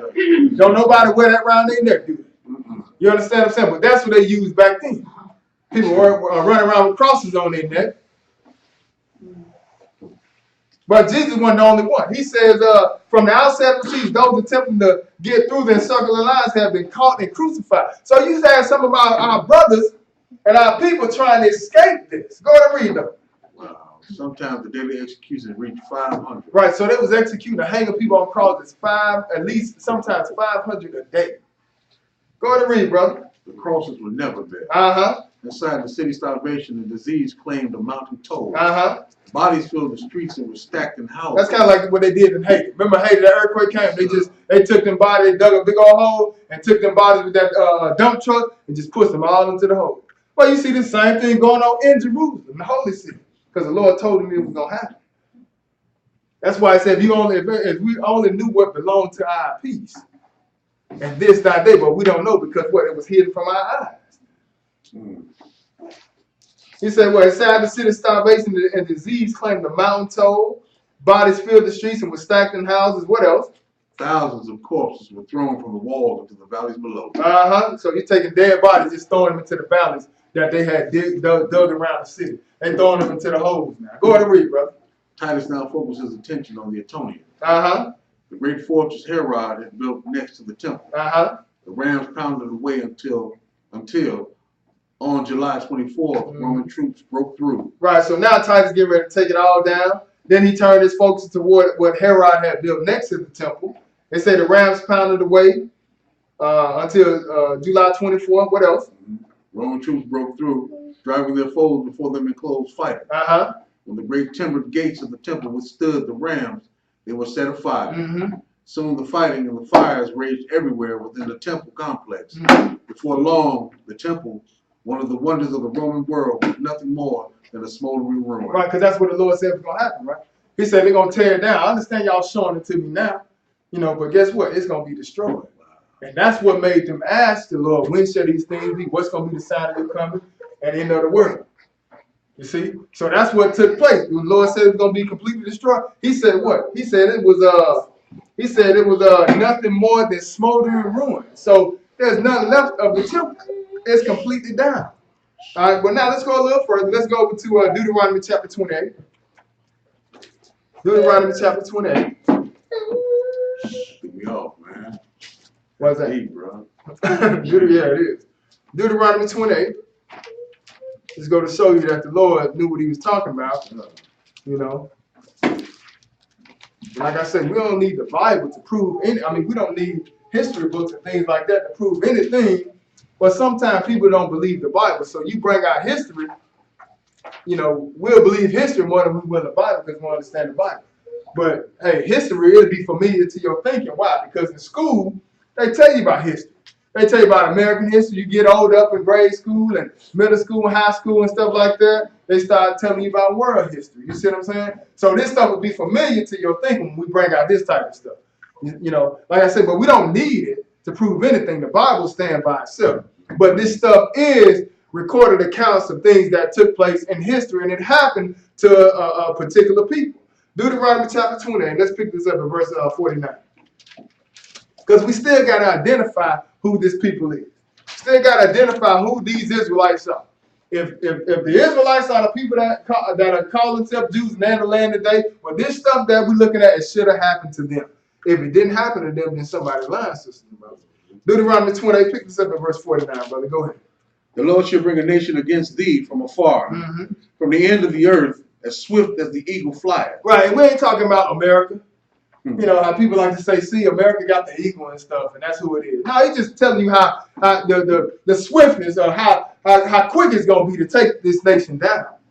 But it's going to be a bad nation. He said a nation of fierce countenance, which shall not regard. Well, first off, he said the Lord going to bring a nation against thee from far, from the end of the earth, as swift as the eagle fly. A nation whose tongue thou shalt not understand. That language, in other words. Go ahead and read verse 50.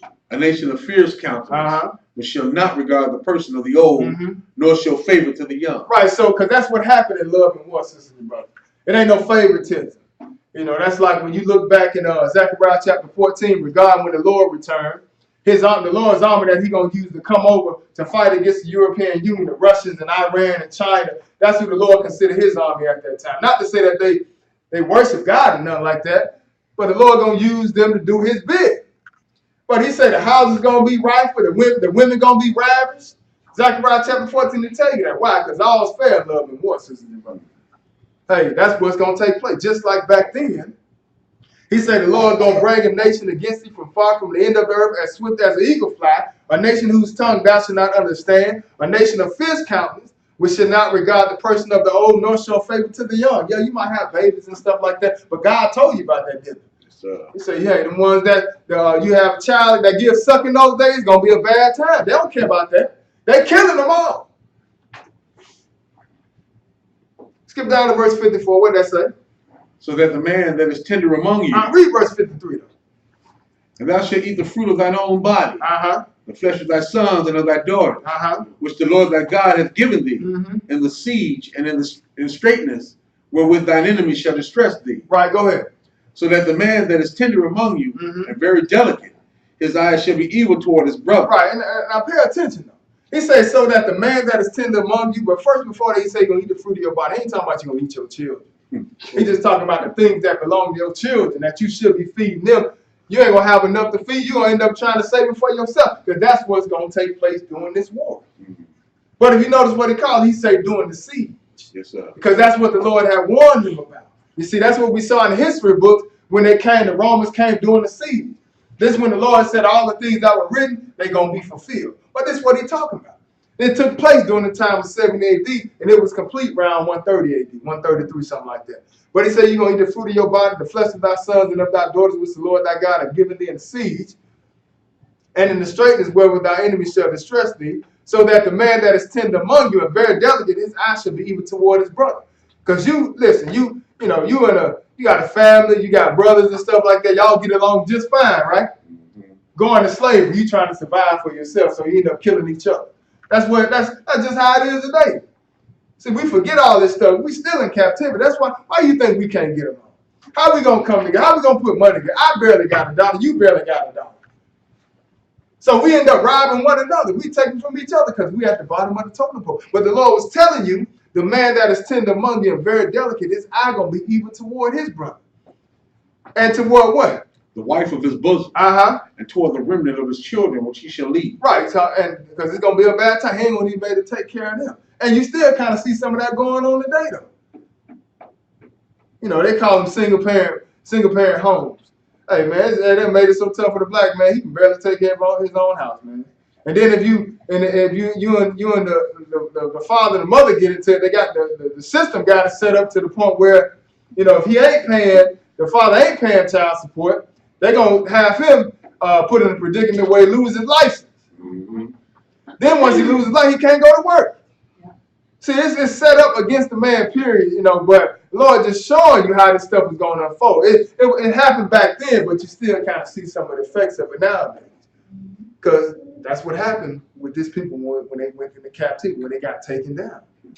He says, I'm going to be evil toward his brother and toward the wife of his bosom and toward the remnant of his children, which he shall lead. Can't even take care of his own self or his kids. Go ahead and read, verse 55. So that he will not give to any of them of the flesh of his children whom he shall eat. Right, so he should be taking care of them. But what he say? He say he ain't gonna get none of them. He gonna end up eating. He can't feed them. He catching hell himself. That's what's gonna happen during the siege. See, the Lord was telling you back this way back. Matter of fact, that was Jesus talking in Deuteronomy 28. You see? And then when he came in the flesh, why you think he was crying? Because he said he looked and wept over the city. Because this was him talking in Deuteronomy 28. He already knew what was going to happen when he came in the flesh. That's why he was able to tell them about Jerusalem going to be surrounded with army. That's why he was able to say they're going to dig a trench around the city. How did he know that he's a fortune teller? He can tell the future? No, he God. And he called it. He just came in the flesh and he live and in person now. And he telling you how it's going to unfold. So now we're looking at the history books. The history books are verifying and just showing that it did happen. But he has showed us a long time ago, way in Deuteronomy 28. See, this is the Lord talking to Moses, telling Moses what's going to happen if this people decide to disobey what I tell them. They're going into captivity. Now we're looking at the intricate details of how this thing going to unfold. Go ahead and read though, brother. Because he had nothing left in him, nothing left him in the siege. He ain't got nothing left in the siege. When they come around the city and take Israel down, hey, he ain't got nothing left. Go ahead and keep reading. And in the straitness, wherewith thine enemies shall distress thee in all thy gates. All right, now skip down to verse 64. Go ahead and read that. Verse 64.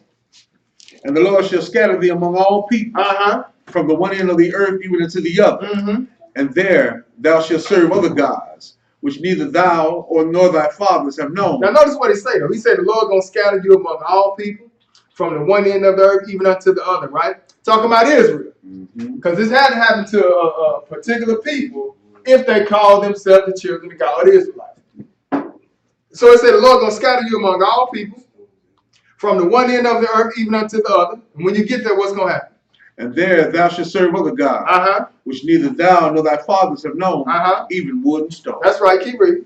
And among these nations shalt thou find no ease, neither shall thy sole of thy feet, neither shall the sole of thy foot have rest. That's right. So when you get there, you're going to serve other gods, you know, God of Christmas and all that type of stuff, Easter, Thanksgiving, and all this nonsense, Halloween. Our fathers didn't know this stuff. You know, he said you're going to serve other gods, which you neither thou nor thy fathers have known, even wood and stone. And among these nations shall thou find no ease. So in other words, when you get there, it's not going to be a good time. You know, it's like when you go to jail. You don't go to jail to celebrate. See, Israel came into bondage. We didn't come here to celebrate. We came into bondage for what? For correction. Yes, sir. You find out what you did wrong and what you do. You change and turn away. You repent from that, sister and brother. You know, we get over here and we just act like we're supposed to be a part of all this stuff that's going on in the world. Now, you know, hey, we came over here because we went against our God. So now God is correcting us. That's what this captivity was all about. That's why early in the chapter he tell them, listen, they don't do this what I say, and so on and so forth, keep my commandments. Then he started off with all the curses from 15 to 68. But this is one of them. He said you're going to be scattered throughout from one end of the earth to the other. You're going to serve other gods wood and stone, right? Verse 65, read that. And among these nations shall thou find no ease. So it's going to be tough when you get there. Ain't never going to be easy. What else? Neither shall the sole of thy foot have rest. But the Lord shall give thee there a trembling heart and a failing eyes and a sorrow mind. That's right. That's how it is for us as a people. But that's what happened to Israel. Esau never experienced this. See, when Esau came and went into Israel, they went by choice. You know, and I understand there was a Holocaust, but hey, the real Holocaust is the African Americans getting killed or the Negroes being scattered into captivity. That was a bad time. They called it the transatlantic slave trade. You see, ain't no Holocaust worse than that right there. And we still got a Holocaust going on in a sense. They just hide behind a badge. Then you got to set up where we kill our own selves. See, hey man, the curses follow this people no matter what, sisters and brothers. Your own people killing you. Then other nations killing you. You see, because this is the curses that the Lord that said it was gonna happen to this people. It didn't happen to nobody, and it ain't happening to nobody else. He said the sole of your feet ain't gonna have no rest. The Lord shall give thee there a trembling heart when you get into this captivity, and failing of eyes and sorrow, mind. What else? And thy life shall hang in doubt before thee. Skip down to verse 68.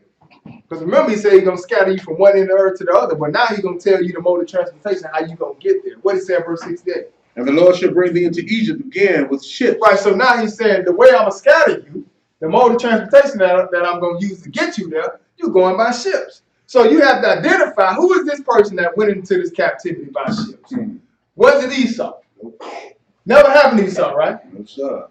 There's only one nation of people that God put a big stamp on his back to show you who it is that went into captivity all over the world, and they went by ships. Not to say that some other people might not have traveled and went on ships, but we talking about a whole nation of people that have been carted off from their land, removed from their border into worldwide captivity. He said, the Lord gonna bring you into Egypt again with ships. Now, Egypt to Israel, it represents bondage. Our first bondage was in Egypt, sister. Yes, sir. Yes, sir. You understand? That's why sometimes in the Bible, Deuteronomy chapter 12, I think Exodus 12 and 2, Exodus 13 and 3, Deuteronomy 6 and 12, the Lord say things like, I'm the Lord thy God, which have brought you out of Egypt, out of the house of bondage. Because that's when you see Egypt, for the most part, it recognizes or it ties us to the bondage that Israel has been in. You understand? So when he said, I'm going to take you back into Egypt, he just letting you know I'm going to take you right back into captivity. This time, you ain't walking, because you can walk into Egypt. You see? I'm going to take you into a worldwide captivity now. But this time, you're going by ships. That's why in verse 64, he said, what? The Lord going to scatter you among all people. You see? In order for you to get scattered among all people, we got to have some type of transportation. You see? And he put us on ships, and this is how we got here. You see? And this is the sign that he put on this people. He gonna bring you in Egypt again with ships by the way whereof I spake unto thee, thou what? Shall see it no more again. You ain't gonna see the land no more because you're going into captivity. Keep reading. And there you shall be sold unto your enemies. Once you get to your captivity, you're gonna be sold unto who? Your enemies. Not your friends, not your homeboys, not your partners. You see, you're gonna be sold unto your enemies. That's what's gonna happen when you get into captivity. Keep reading. For bondmen and bond women. That's a male slave and a female slave, and what's gonna happen? And no man shall buy. And Martin Luther King ain't gonna free you. T.D. Jakes ain't gonna free you. Creflo Dollar not gonna set you free. Malcolm X ain't gonna set you free. Us coming together spending black dollars, it's not gonna work. You going into captivity, he say ain't no man gonna buy you. Why? Because you gotta be there until the time of the Gentiles is fulfilled. That's what the Lord was telling us, sisters and brothers. But this has to sit on top of somebody like whites sit on rice in order for you to understand who these Israelites are. Because it only happened in one nation of people. All you got to do is look it up in history and see what nation they call them African Americans. They call them Negroes. They call them colored. Look on the slave blocks. Look up in history and see who was sold into captivity. If it happened to Esau, then we can plead this case and say, well, maybe you are the Israelite. But it never happened to him. That's why we trying to find out, well, who is this guy? That's saying he the Jew. That's Esau, sisters and brothers. Turn over to, I got a book. Let's bring this up. It's called Babylon in Timbuktu. We're going to look at page 84 and see what happened during the slave trade. Let's see how they identified these people. We're just going to read that highlighted right there. Page 84, Babylon in Timbuktu. All right, go ahead and read that, brother. In the year 65 BC, the Roman armies under General Pompey captured Jerusalem. In 70 AD, General Vespasian and his son Titus put an end to the Jewish state with great slaughter during the period of the military governors of Palestine. Right, so you're saying almost 100-year time frame, 65 BC. They say what the Roman armies under General Pompey they captured Jerusalem. But now in 70 AD, when it's really Jerusalem get ready to go ahead and fall, what happens? He said 7 AD, what took place? Titus put in, oh, I'm sorry. General Vespasian. General Vespasian and his son, Titus, put an end to the Jewish state. Right, so they finally go in the Jewish thing. That's what we saw with Jesus when he told you about Romans they gonna come and keep you in on every side and stuff like that, and they're gonna dig a trench around the city. Well, this is when it took place. See, when Jesus was there, he was telling you about something that was gonna take place almost 40 years later. So now we're reading about it in history. He said 7 AD, General Vespasian and his son Titus put an end to the Jewish state with what? With great slaughter. So a lot of people died. We read about what? They was throwing thousands of people over the wall into the trench down below. Go on and read. Corpses. During the period of the military governors of Palestine, many outrages and atrocities were committed against the residue of the people. The ones that were still there. There was a lot of bad things that took place with them. A lot of evil acts that took place. What else? During the period from Pompey to Julius, it has been estimated that over 1 million Jews fled into Africa. Now pay attention to that. It says during the period of Pompey to Julius, it is estimated that 1 million Jews fled into Africa. Why did they flee into Europe, sisters and brothers? This is common sense, right? Yes, sir. That's common sense. Before the Arabs took over Egypt, sisters and brothers, which is around, I think, 600 BC. You know, when the Arabs went down there, it might have been 600 BC or 8 something like that. But before they did that, Egypt was all black. Africa was all black, sisters and brothers. So it only makes sense for the Jews, 1 million Jews, to flee into Africa. That's just like Jesus when he was born. They told Jesus, the angel came and told Joseph to take the baby and marry and go down into Egypt. Yes, sir. Why? Because they're going to hide, they can camouflage among other blacks, sisters and brothers. So the same with the Israelites. He said they were over 1 million Jews fled into Africa, fleeing from what? From Roman persecution. The Romans were white though. You see, so they was running from them because they would stand out like a sore thumb if they went up to Rome. So it's better to run down into Africa, right? Yes, sir. So he say fleeing from Roman persecution and slavery. What else? The slave markets were full of black Jewish slaves. Right, exactly. Just black Jews. That's all it was. It said that slave market was full of black Jewish slaves. So now let's go over to Obadiah chapter 1. We almost done. Obadiah chapter 1. Let's look at this. Look at this. Look at what happened during the time when Israel went into this captivity. Obadiah chapter 1.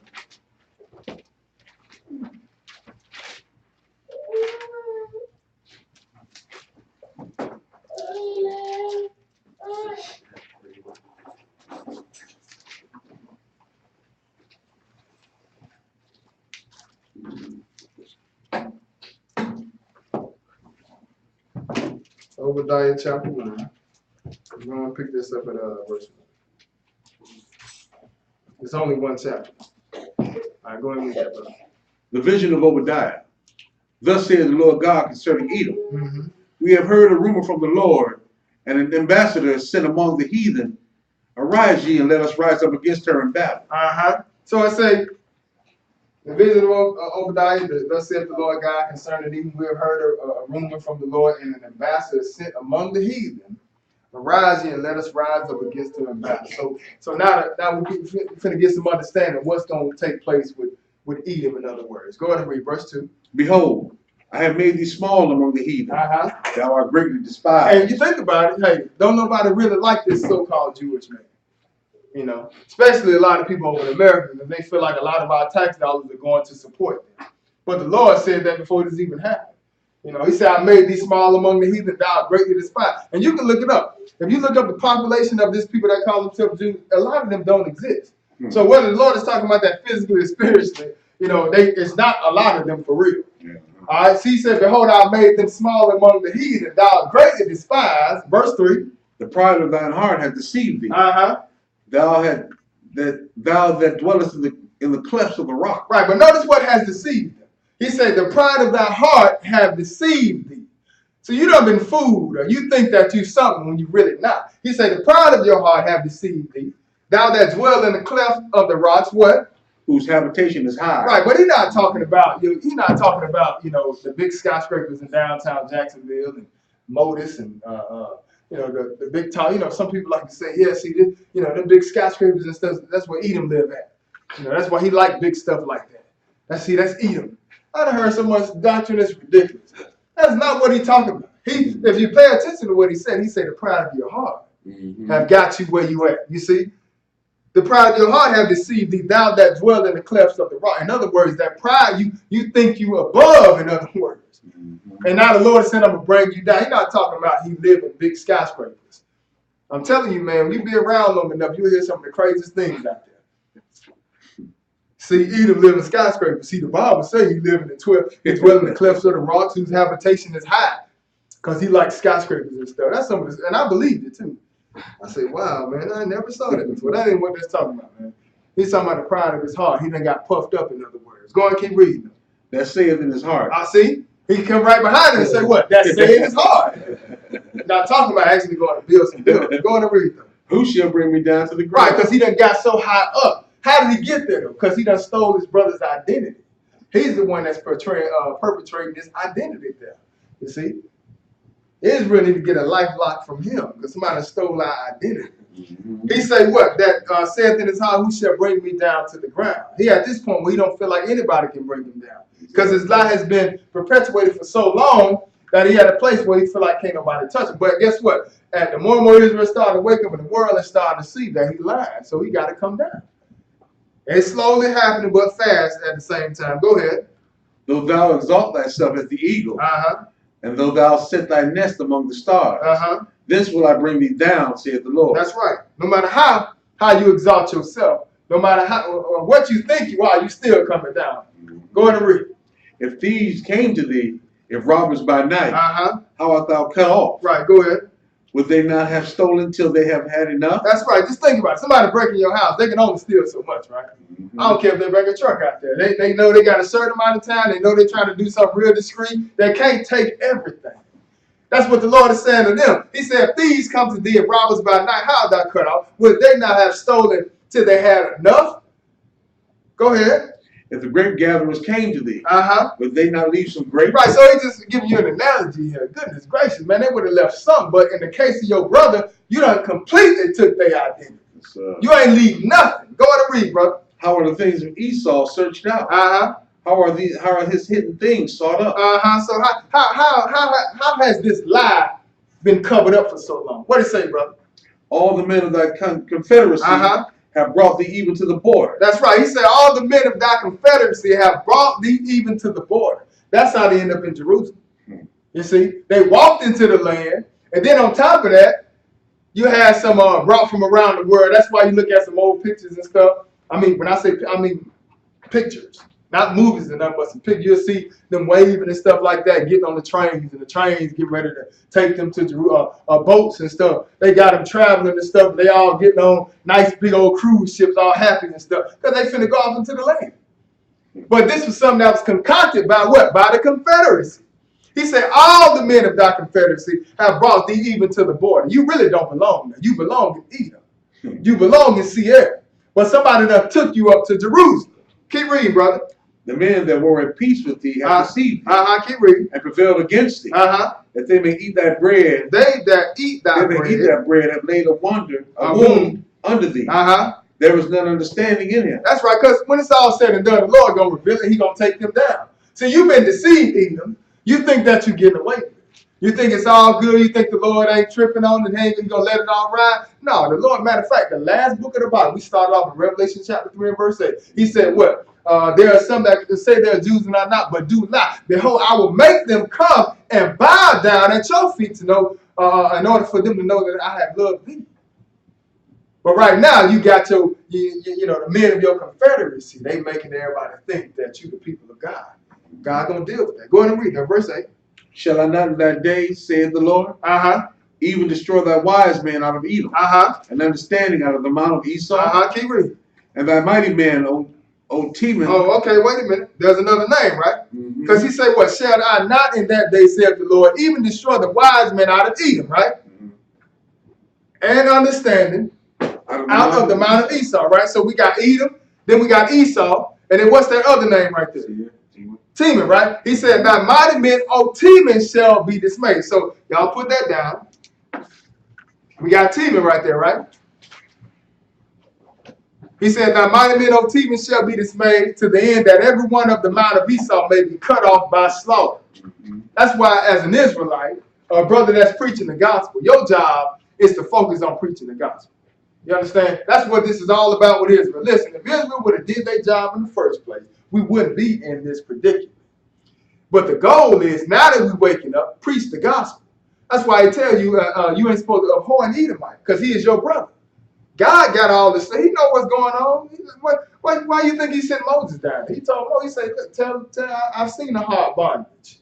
Now it's time for them to get delivered. So God knows what he's doing. Our job is to preach the gospel. That's what we need to be focused on. If we would have been doing, like I said in the first place, we wouldn't have to worry about this mess we in.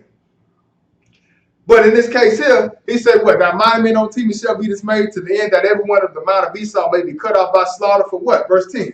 For thy violence against thy brother Jacob. Oh, so we talking about way down in the end when the Lord returned. He said, for thy violence against your brother Jacob, what?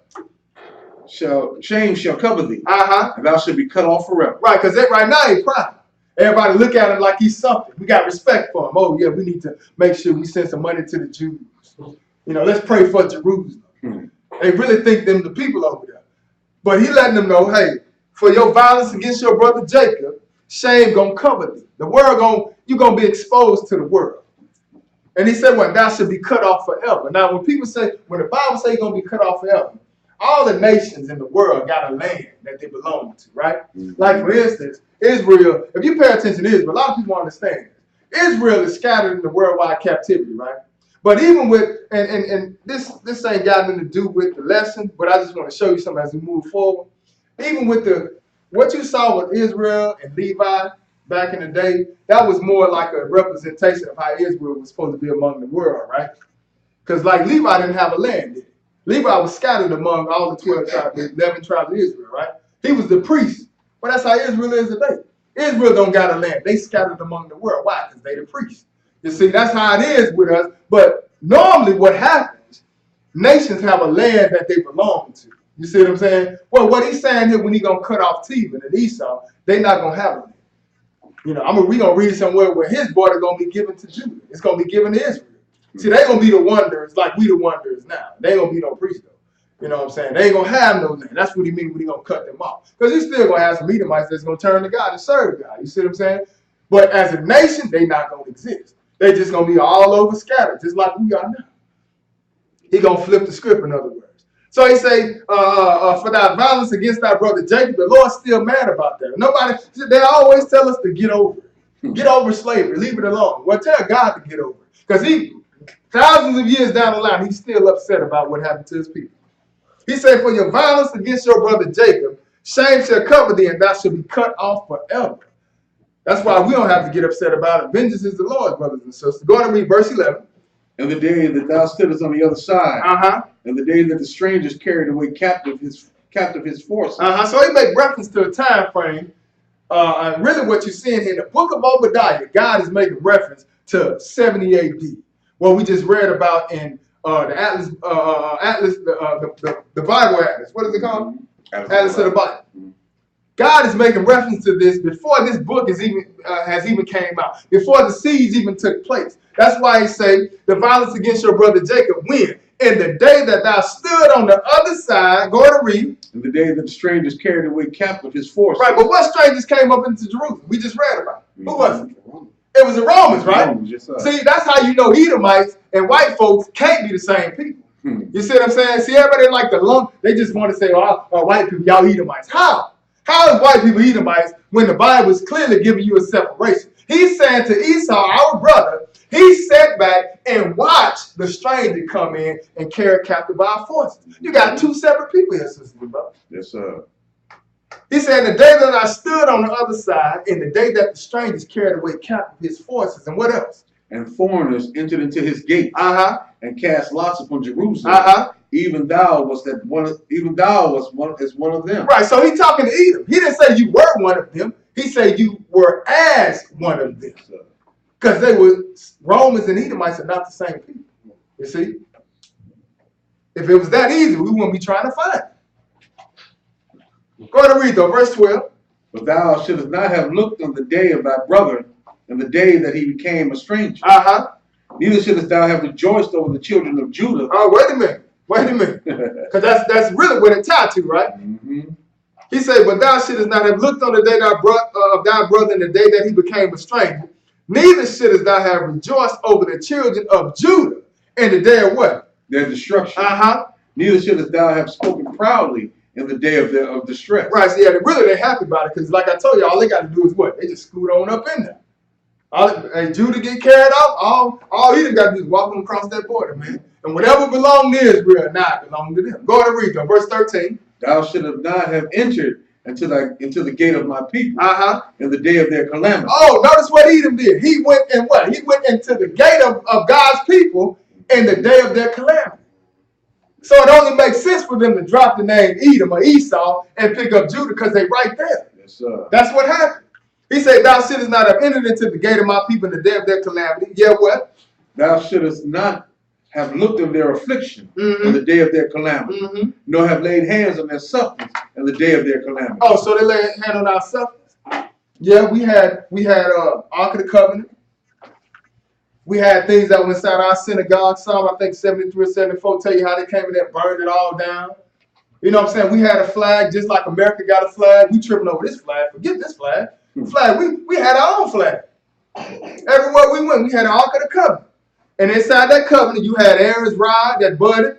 You know what I'm saying? You had the commandments in it, inside of that covenant. That was the flag for Israel. We're tripping over this. I understand the atrocities that are happening to us. But listen, like I said a few weeks ago in the letter, they want to make us bow to this flag. I understand. I get how you feel. You want to make us bow to the flag. And if anybody say anything against the flag, then we wrong. But y'all ain't seen nothing yet. When God get back, he said, everybody come to keep the Feast of Tabernacles. And if you don't, I'm killing you. So do what you do right now, because the Lord's going to show out for Israel when it's all said and done. You talking about a holiday. You come to keep the holy day. You come to keep Feast of Tabernacles. And he said, if you don't, ain't going to be no rain in your land. And he going to hit you with the plague. See, it ain't got that bad. People show their little power a little bit, foul. If not, kick him off the field. Colin Kaepernick, he can't play football right now. I understand. I got you. You showing your power. But you ain't seen nothing yet. When the Lord get back, he going to show you who the boss is. He going to take nations down. He ain't asking no questions either. It ain't going to be no, let's go to Congress and talk about it. Let's meet with the NFL and see what. Man, God ain't got time for that. You going to come keep the Feast of Tabernacles, he going to kill it. It's that simple. So just enjoy it now while you have a chance, because when the Lord get back, he going to flip everything upside down. But he said, you should have, thou shouldst not have entered into the gate of my people in the day of their calamity. He said, what? Yeah, thou shouldst not have looked on their affliction in the day of their calamity, nor have laid hands on their substance in the day of their calamity. It's like you kick a man when he already down. Go ahead and read verse 14. Neither shouldst thou have stood in the crossway to cut off because of those of his that did escape. So you had some brothers that did escape, some sisters that might have got away. But you had Edom over there telling them, hey, here go one right here. Here go one right here. He said, what you should have cut off those of his that did escape. Neither should thou have delivered up those of his that did remain in the day of distress. So God is getting real in detail with this. This is the controversy that he got with Edom. Go ahead and read verse 15. For the day of the Lord is near upon all the heathen. So he's going to get everybody, regardless of Edom and the heathen, he's going to get them all. He said, for the day of the Lord is near upon all the heathen. What? Thou hast done, it shall be done unto thee. That's right, keep reading. Thy reward shall return upon thine own head. Go ahead. For as ye have drunk upon my holy mountain, so shall all the heathen drink continually. Yea, they shall drink. Oh, yeah, because he's mad about that. He said, you done drunk. In other words, you done benefited off Jerusalem. That's his holy mount, Mount Zion, sisters and brothers. He said, for as ye have drunk upon my holy mount, so shall all the heathen drink continually. Yeah, they shall drink, and they shall swallow down and what? And they shall be as though they had not been.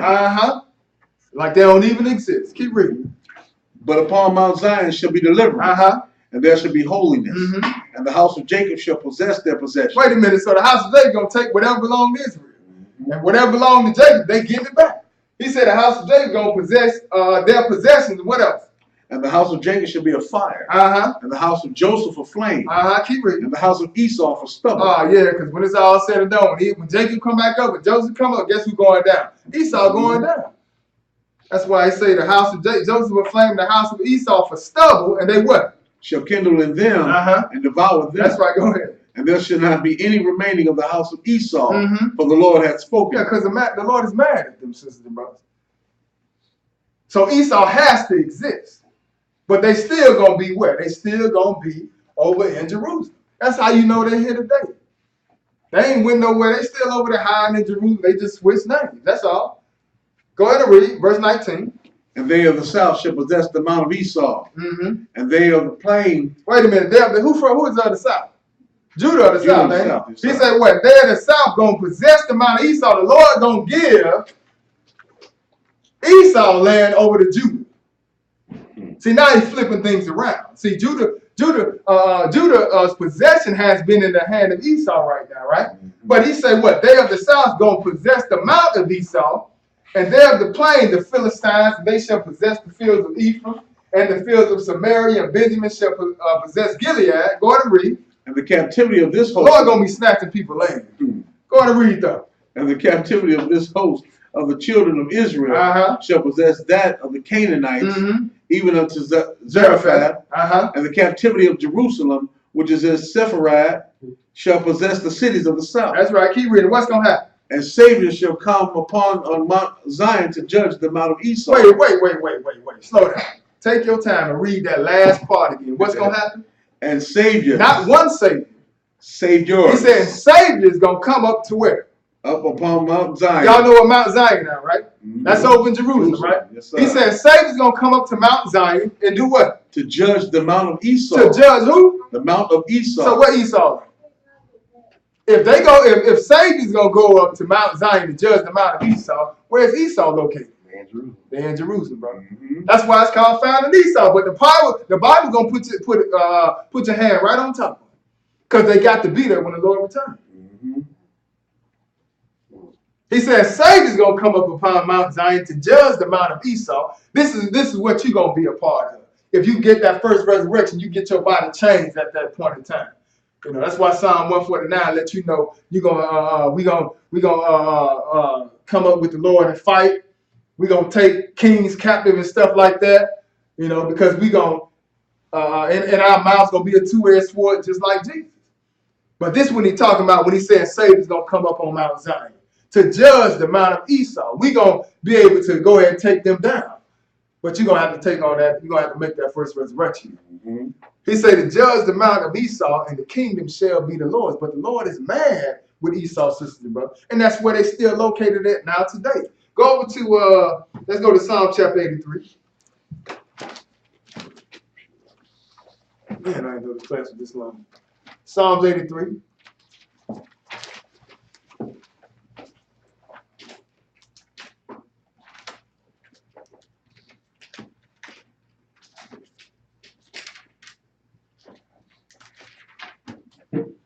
Psalms 83. He's going to pick this up in verse 1.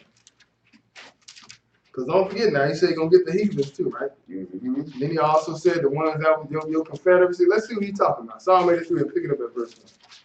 All right, go ahead and read that, brother.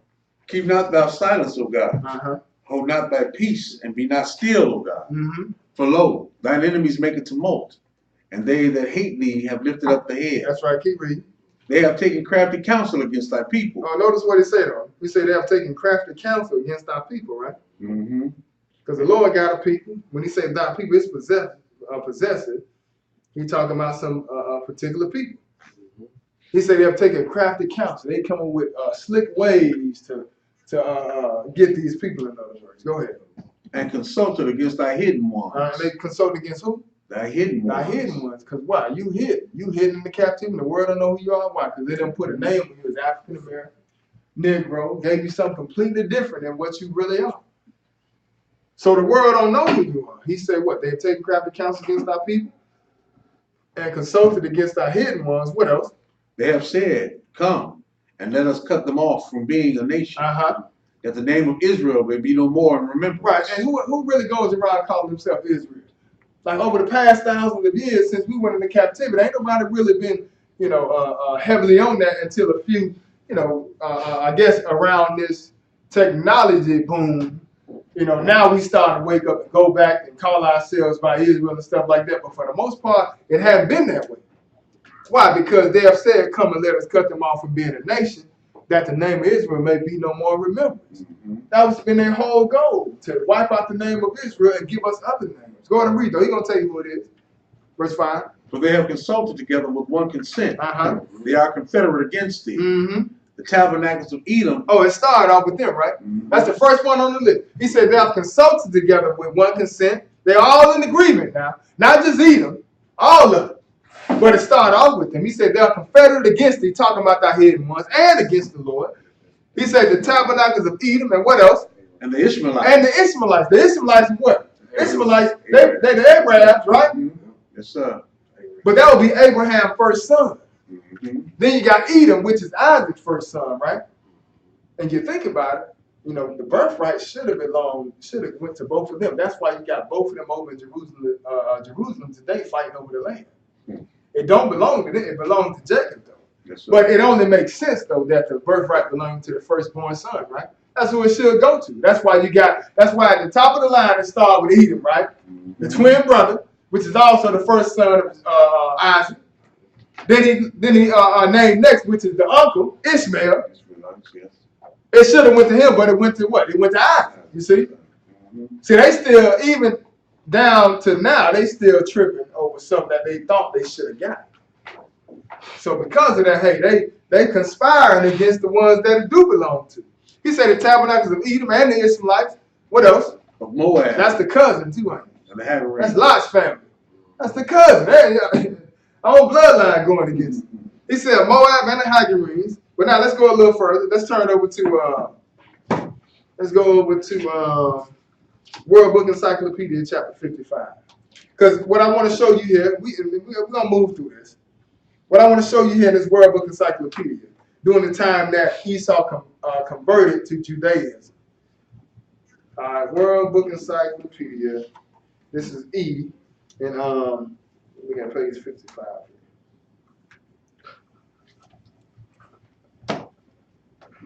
Yeah, highlight there. Y'all been getting milk over some time. I watch all the videos. One thing I did want to correct about last week, since it's on my mind now. I think Brother DeMarcus, he didn't mean to say it. I was gonna go on YouTube and correct it, where he said all angels are accusing. That's not true. He said it last week. That is not the case. All angels do not accuse. There's only one angel or a set of angels that do the accusing in Revelation chapter 12. Matter of fact, those are angels that are talking. When it talked about there was a war in heaven and stuff like that, Revelation 12, then it said the accuser of our brethren. The accuser of our brethren, that's Satan, but the angels are the one that's saying the accuser of our brethren. So that was a misquote, and I told him you need to fix that, but he couldn't go online to fix it. But since it's on my mind, yeah, that ain't what happened. That all angels don't do no accusing, okay? Satan is the one that's accusing, sitting there lying, but at the same time, You know, they the ones that are trying to get you caught up. But the spiritual angels, I mean, the Holy Spirit, the angels, the ministering spirits, they don't have no need to do that. They trying to get you salvation. You see what I'm saying? But Satan, he would, yeah, of course he would. He gonna try to get you caught up. That's why as soon as you make a mistake, he gonna go tell him. You know what I'm saying? He trying to get you to sin. He trying to get you to fall. But all angels don't do no accusing. So, but go and read that. It was on my mind. I wasn't gonna put it on the thing, but since I'm here, I'm gonna do that. I'm gonna fix it online and also I'll tell you in person. But go ahead. Edom was an ancient kingdom that is mentioned often in the Old Testament. Now, so you find this in these old books. Find this in the old encyclopedia. It said Edom is what now? Edom was an ancient kingdom that is mentioned often in the Old Testament. It's still between the Dead Sea and the Gulf of Aqaba, where the border between Israel and Jordan now runs. Edom enjoyed its greatest prosperity between 1200 and the 700s BC. The Old Testament describes the Edomites as descendants of Esau, the brother of Jacob, Genesis 36:1. Moses was refused permission to enter Edom on his journey to the Promised Land. The Edomites spoke a language similar to Hebrew. They probably worshipped many gods. Right, and they're talking as if they don't exist. They still exist, right? Yeah, but go ahead. The country's rich copper and iron mines contributed to the splendor of the kingdom of Israel, which reached its peak under Solomon. Edom's prosperity began to decline in the 700 BC. During the next 200 years, Judah, Assyria, and Babylonia ruled Edom. Many Edomites fled to southern Judah during the Persian invasions of the 500s and the 400s BC. Where did they flee to? Persia. No. I'm sorry. Where did they flee to? Southern Judah. They fled to Judah. All right. Doing what now? During the Persian invasions of the 500s and 400s BC. They helped establish a territory they're known as Idumea. That's right. Go ahead. The Hasmonean. Idumea, right? Y'all remember that. Put that down. That's another name. Idumea or Idumeans, right? Because right now we got Mount Seir, we got Edom, Bozrah. We got Bozrah yet? We hit Bozrah yet? No, we didn't. We did? Yeah. Okay, so we got Bozrah. And that's what I meant when I said, you know, later y'all gonna get kind of, you know, some milk classes, which is cool. So that's why it shouldn't be a problem if we go a little bit more, because it's a meat class. So, you know, it ain't gonna hurt because y'all been chilling a little bit, which is fine. You know, if you're dealing with something, and you can only go as far as your knowledge takes you. But I'm just saying, you know, y'all been kind of soothed a little bit, so the meat ain't gonna hurt you. All right, well, go ahead. Let's see. They helped establish the territory that known as Idumea. The Hasmonean dynasty conquered the Idumeans. The Hasmonean dynasty, the Hasmonean dynasty, that would be them Hebrews. All right. So the Hasmonean dynasty conquered the Idumeans when? In the 100s BC. And converted them to Judaism. And they converted them to Judaism, right? All right. So now, when you look at the Jews today and they do all the stuff we do, they were converted to this particular lifestyle, but it was the reason why they were converted. Now, let's look at the Atlas of the Bible. And look at page 160. Let's see what happened. I'll put it over. Atlas of the Bible, page 160, the highlight. Yep.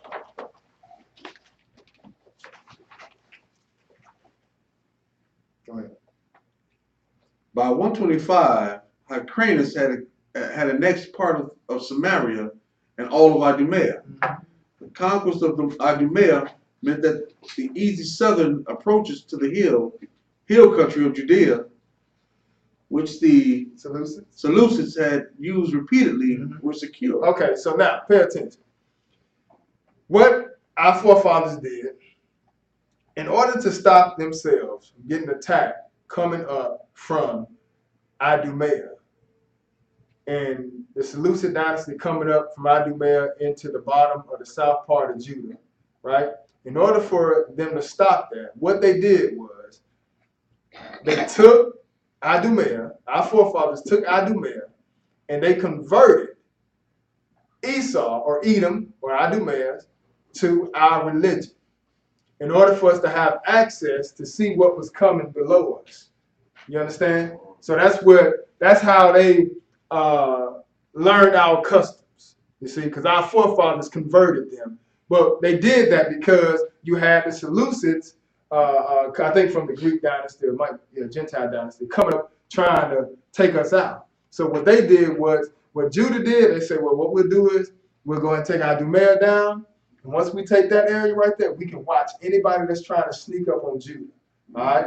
But in order for them to stop that, in order for them to, in order for this to roll over smooth, they went on and converted Esau and made him think he was one of us. All right? And they still doing that today. So that's why when we went into captivity, all they had to do was move up into the land. They had already been practicing this stuff.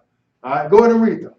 The people in these territories were forced to accept Judaism as a means of assuring their loyalty. Right, so notice what it says. He said the people in these territories were forced to accept Judaism, right, as a means of assuring their loyalty, right? Let's see one of the persons that was a part of this. Go ahead and read that. Among the converted were the ancestors of the future king of Judea, Herod the Great. Oh, okay, so Herod the Great, because remember they made Herod the Great the king over Israel, but he was an Edomite. Yeah. But his aunt, no, he was an Edomite. Now, he wasn't a Gentile.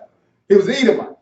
His forefathers were forced into this, so by the time Herod come along, they teach his son. They teach him this.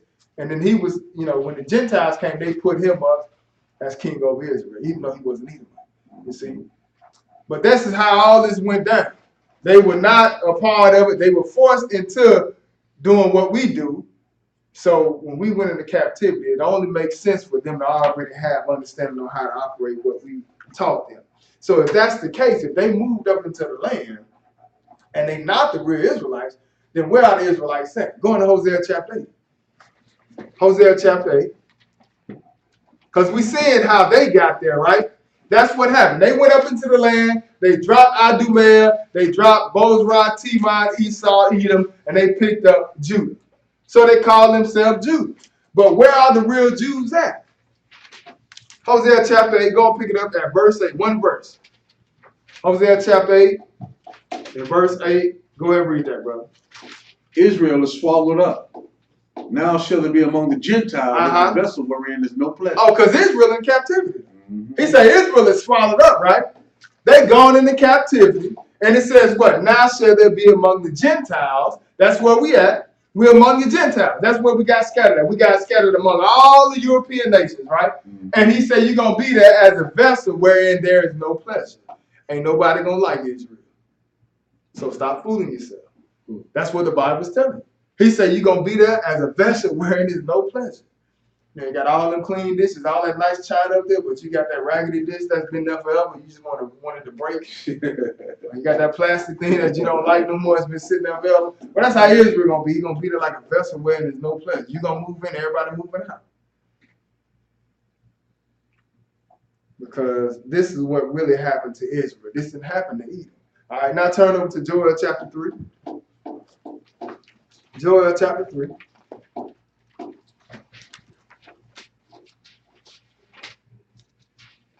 Joel 3, we're going to pick this up at verse 1.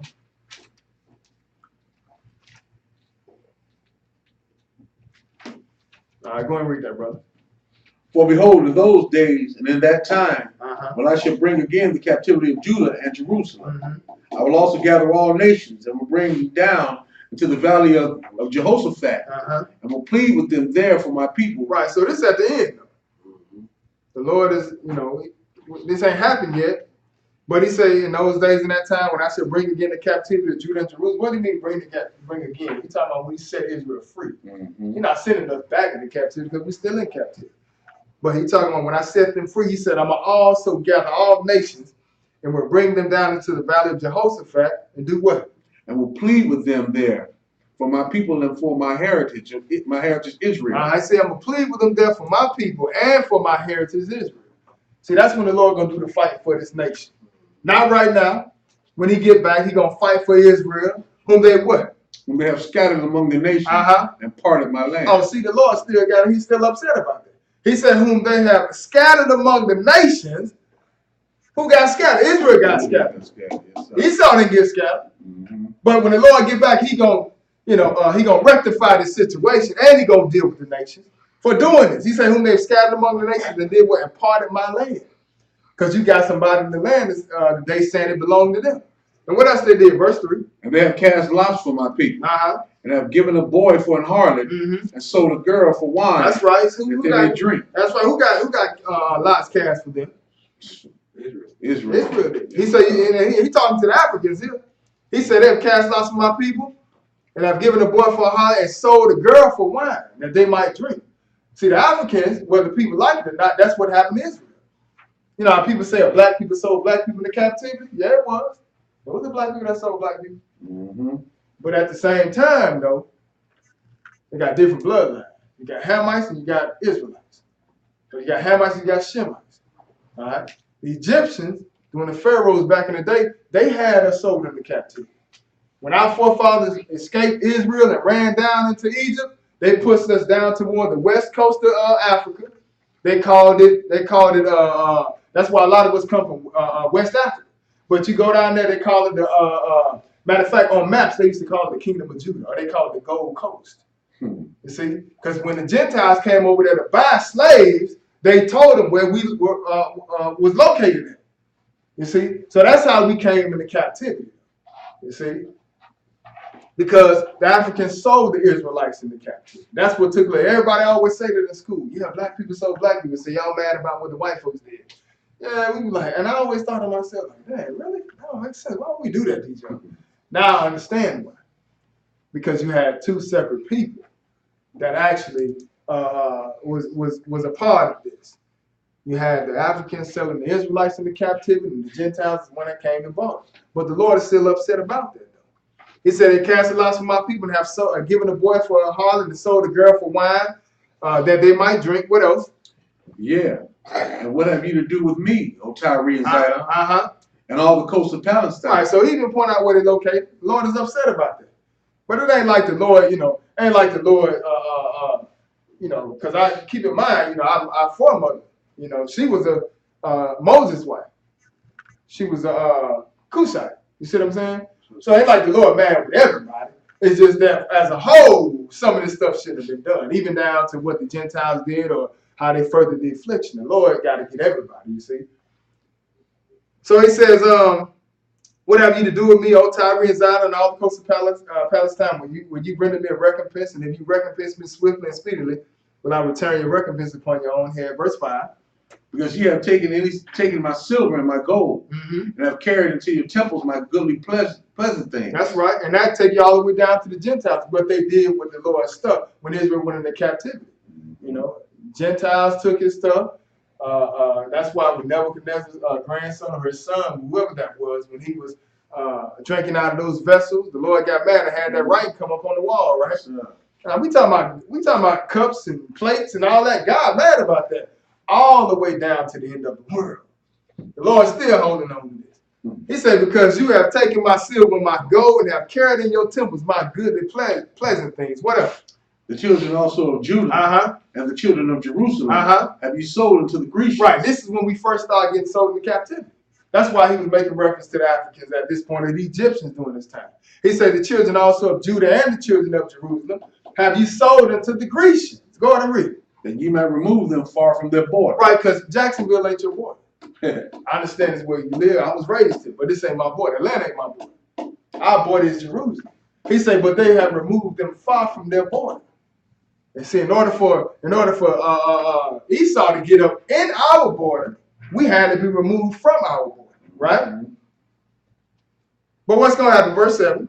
Behold, I will raise them out of the place whither ye have sold them, and will return them, and will return your recompense upon your own head. Right, not in 1948 under the British mandate. That's not when it's going to happen. He said, I'm going to raise them out of the place whither you have sold them, and will return your recompense upon your own head. Because evidently somebody had to be sold. Yeah.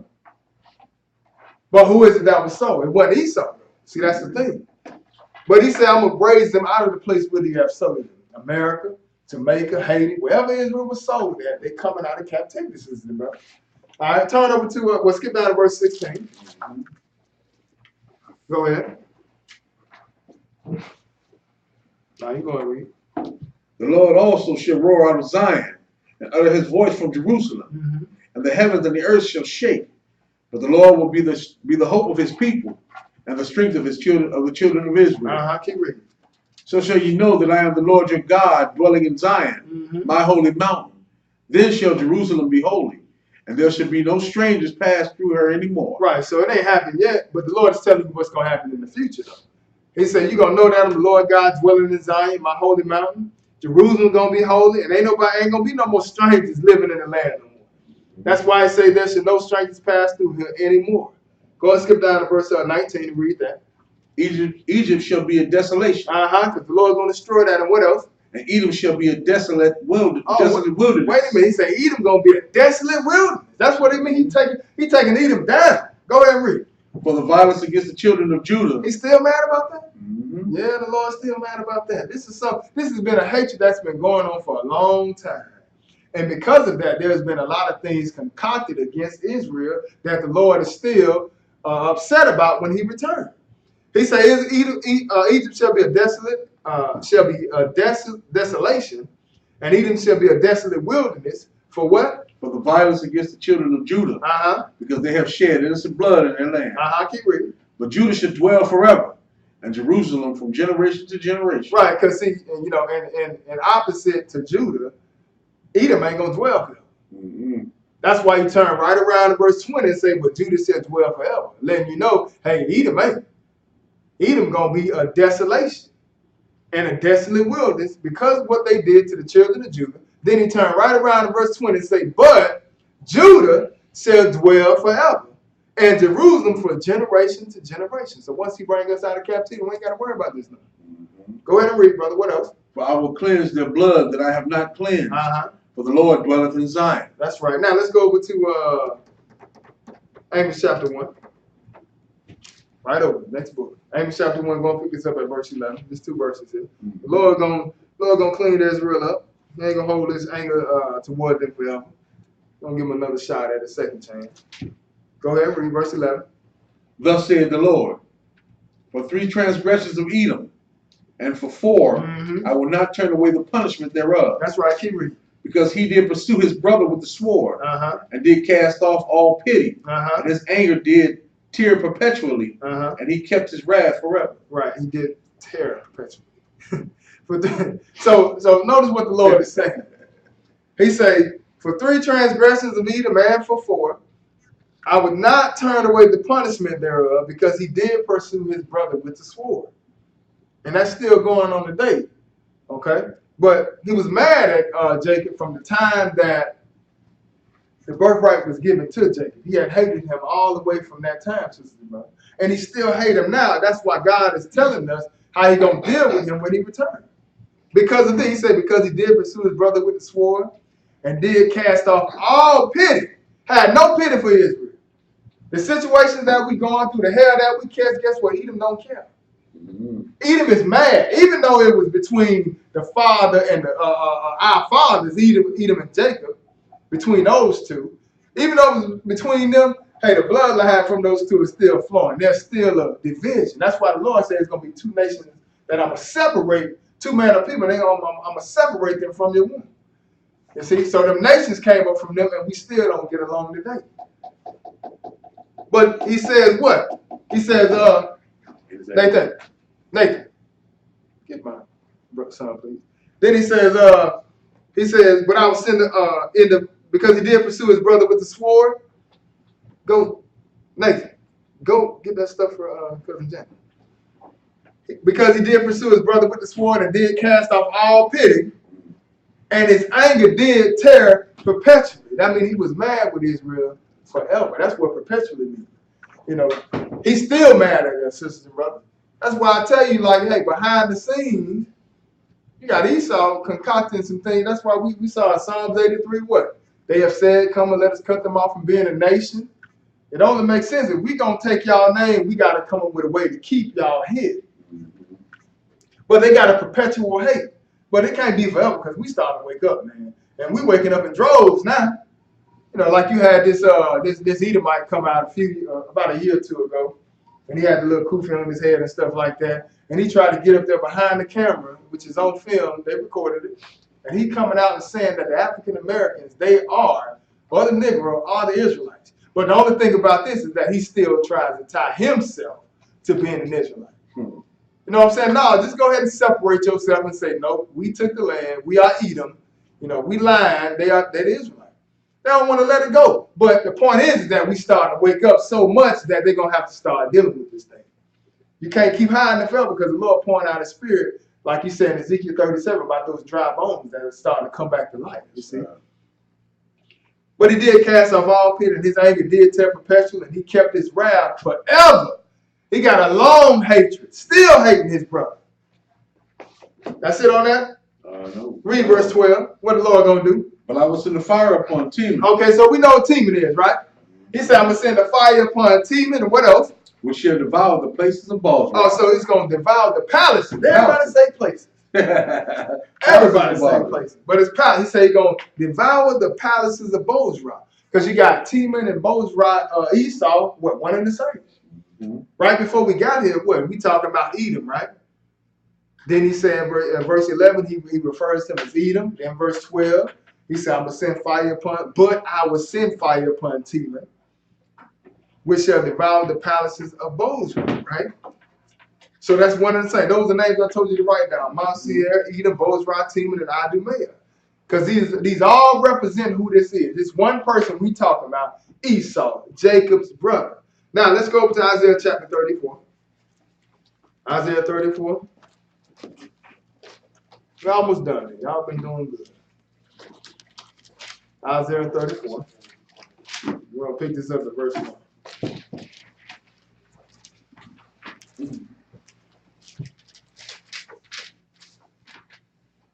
All right, go ahead and read that, brother.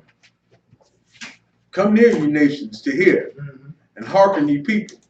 Let the earth hear, and all that is therein, the world and all things that come forth of it. For the indignation of the Lord is upon all nations, and his fury upon all their armies. Oh, yeah, because remember, he's going to bring up all the nations during the day of Jehoshaphat, right? The battle of Jehoshaphat. This is the same time frame. You just got it out of the mouth of 7 witnesses, but it's still talking about the same time frame. That's why it's important to make sure you stay in that Old Testament, as opposed to, dealing with how we have New Testament Christians don't want to deal with the Old Testament, but you got to have all of it in order for you to understand how the Lord plan going to unfold. He said, come near ye nations to hear, and hearken ye people, let the earth hear, and all that is therein, the world, and all things that come forth of it. For what? For the indignation of the Lord is upon all nations, and his fury upon all their armies. He has utterly destroyed them.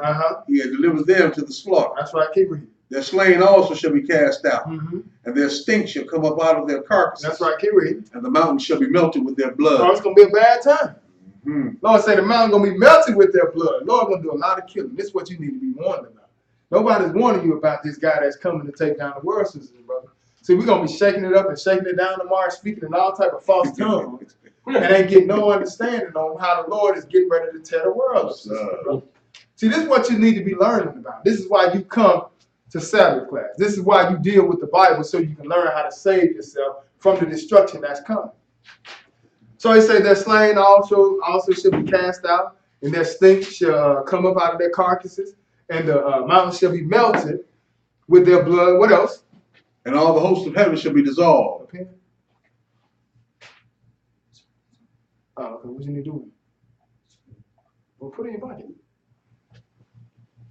And all the hosts of heaven shall be dissolved. And what else? And the heavens shall be rolled together as a scroll. Oh, so now, but this is taking you down to the end, right? He said, and all the hosts of heaven shall be dissolved. This is what he warned you about how the sun ain't gonna, the moon ain't gonna give her light, the sun gonna go down, the moon going down in blood. This is one time. We looking at it in the Old Testament system, brother. Then he said, what? And all the hosts of heaven shall be dissolved, and the heavens shall be rolled together as a scroll. You go to Revelation chapter 6, I think around, might be verse 12 or toward the end of Revelation 6 is going to tell you how the Lord's going to roll back the heavens, and they're going to see the Father and Son just sitting there, watching everything.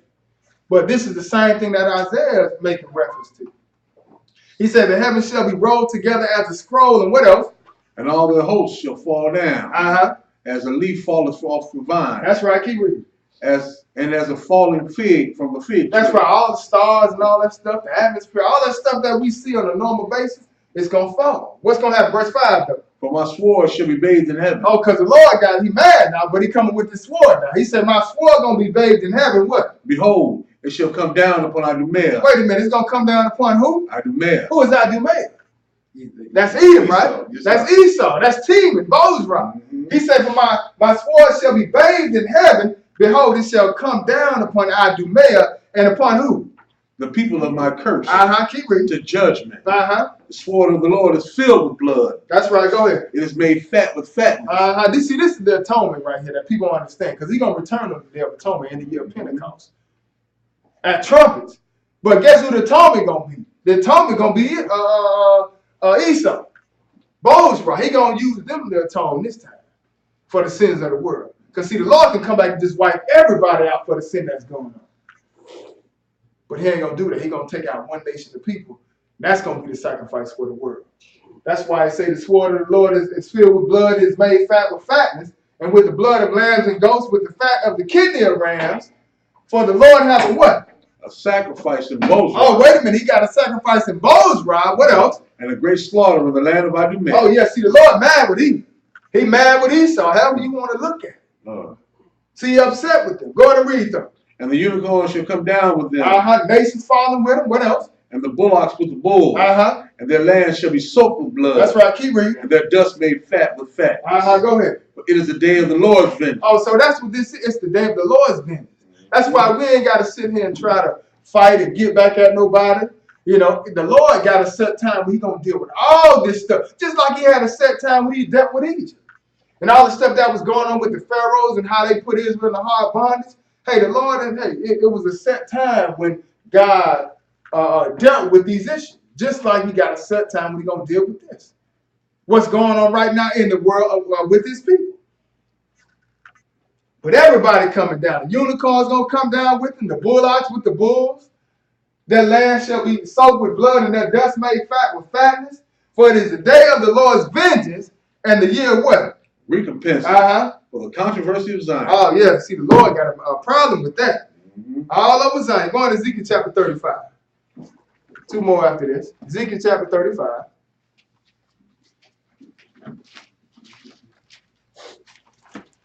Ezekiel chapter 35. We're going to pick this up at verse 1.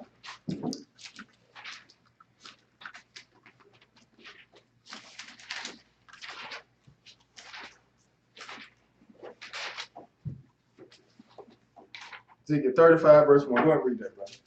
Moreover, the word of the Lord came unto me, saying, Son of man, set thy face against Mount Seir. Set thy face against who? Set thy face against Mount Seir. Right, so y'all know who that is, right? That's why I told you, remember all these names, because, you know, toward the end of the world, all this stuff, in case you try to hide and drop Esau and Edom, God got other names for you that you can't hide. You know, he got them covered no matter what. He said, Son of man, set thy face against Mount Seir and prophesy against it, what? And say unto it, Thus saith the Lord God, Behold, O Mount Seir, I am against thee, and I will stretch out mine hand against thee, and I will make thee most desolate. That's right, keep reading. I will lay thy cities waste, and thou shalt be desolate, and thou shalt know that I am the Lord. Go ahead. Because thou hast had a perpetual hatred, and hast shed the blood of the children of Israel. Wait a minute, so the Lord see that, right? But he said they got a perpetual hatred for his brothers, sisters, and brothers. So the Lord is still, you know, going to deal with that, but they got a perpetual hatred. Even all the way down to the Lord come back, sisters and brothers. That's a bad hatred, all because you lied. Esau is the one that lied, didn't he? Esau is the one that said, and he didn't lie about selling the birthright. You know, if he was hungry, he was hungry. The point is that you should have said that I sold my birthright. It might have worked out better for him. Hey, your brother might have gave you some of that. You know, he might have made you a part of it. But you turn around, first off, you lied, you sold your birthright. Now you hate your brother. And then on top of that, God gonna kill you in the end. He said, because thou hast a perpetual hatred and hast shed the blood of the children of Israel by the force of the sword in the time of their calamity. He's taking it all the way back to that time of 70 AD. Yes, Lord is still mad about that. But you said all through the Bible, right? He said, in the time that the iniquity had an end, what? Therefore, as I live, saith the Lord God, I will prepare thee unto blood, and blood shall pursue thee. Yep, keep reading. Since thou hast not hated blood, even blood shall pursue thee. That's right. So the Lord's going to flip it around on them, in other words. You like to kill? Well, I'm going to have killing in your household. You like blood? Well, I'm going to have blood pursue you. Go ahead and read them. Thus will I make Mount Seir most desolate, and cut off from it him that passeth out and him that returneth. Right. So and this is why you see Edom not existing no more, because the Lord gonna take Mount Seir down.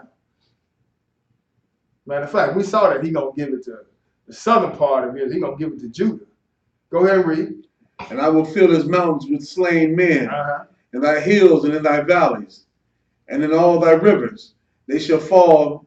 Shall they fall that are slain with the sword? I will make thee perpetual desolations, and thy cities shall not return, and you shall know that I am the Lord. That's why, though.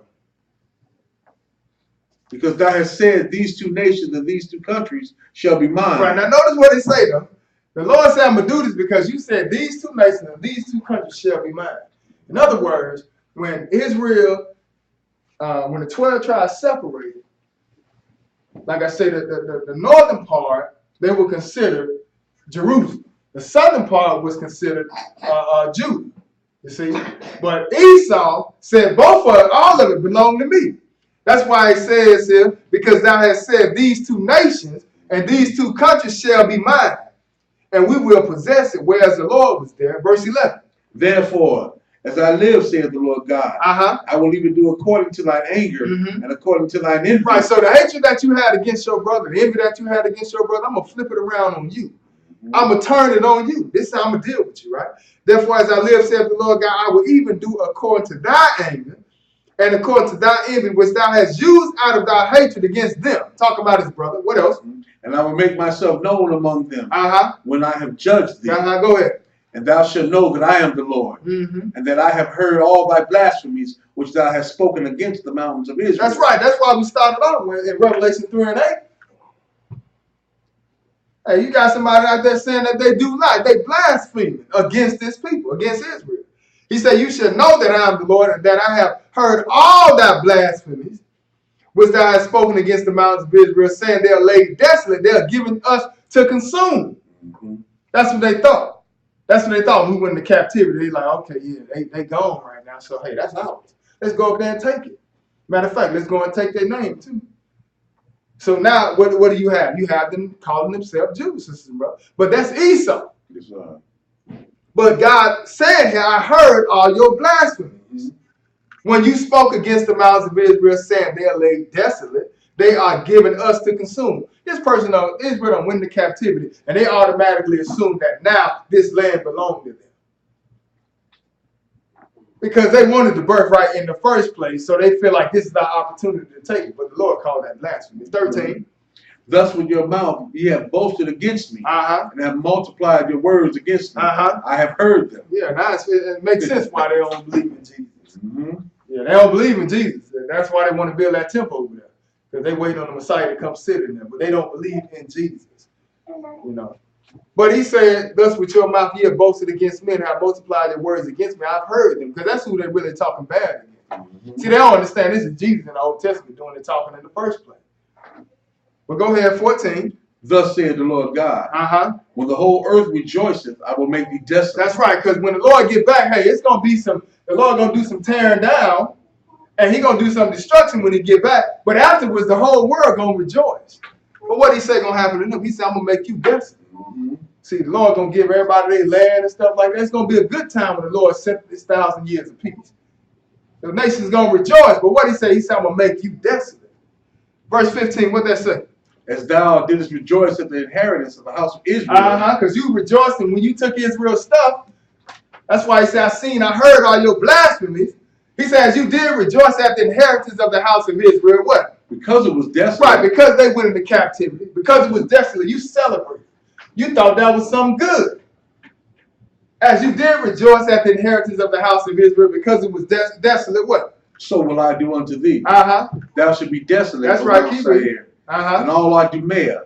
Oh, wait a minute. There you go again. He said, you're going to be desolate, old Mount Seir, right? And he said, all Idumea. Keep reading. Even all of it. And they shall know that I am the Lord. That's right. Go on to Revelation chapter 2, verse 9, last place. Revelation 2 and verse 9. Because he said what? He said, I heard all your blasphemies that you said against Israel.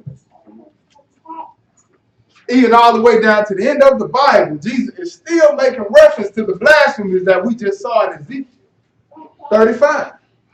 Revelation chapter 2 and verse 9. Read that, bro. I know thy works and tribulation and poverty. That's right, because Israel as a nation of people, they poor. Mm-hmm. That's why I say I don't care if you got a few football players, basketball players, soccer, it don't matter. A few singers that can jump and dance, it don't matter. Guess what? Israel as a nation of people are poor. That's why I say I know your works and your tribulation. I know the trouble that you're going through. Just like he knew the trouble we was going through in Egypt. He had paid attention to the hard bondage. Well, he understands and he know what we're going through right now too. He said, I know your works and tribulation and your poverty, but what? But thou art rich. Spiritually we rich. See, we might be catching hell physically, may not be able to make it from 1 week to the next physically, but he said, what? But you rich. Why? Because the inheritance, regarding the services of God and stuff like that, the promises, it belonged to Israel. These poor people. That's why he turned around and said, I know your works and tribulation and poverty, but you rich at the same time. But what else he know? And I know the blasphemy of them. Wait a minute. He said, I know the blasphemy. Just like he said, I heard all your blasphemy. You're still talking to our brother, right? Like he talking to our brother right now in this last part. He said, I know the blasphemy of them of what? Which say they are Jews. Right, because you got somebody out there calling themselves Jews, but based on what we saw today, that's Esau, sisters and brothers. Yes, it is. I know the blasphemy of them which say they are Jews and what? And are not. But what are they? But are the synagogue of Satan. I hope somebody got some understanding, Jesus. Yeah. I haven't heard enough.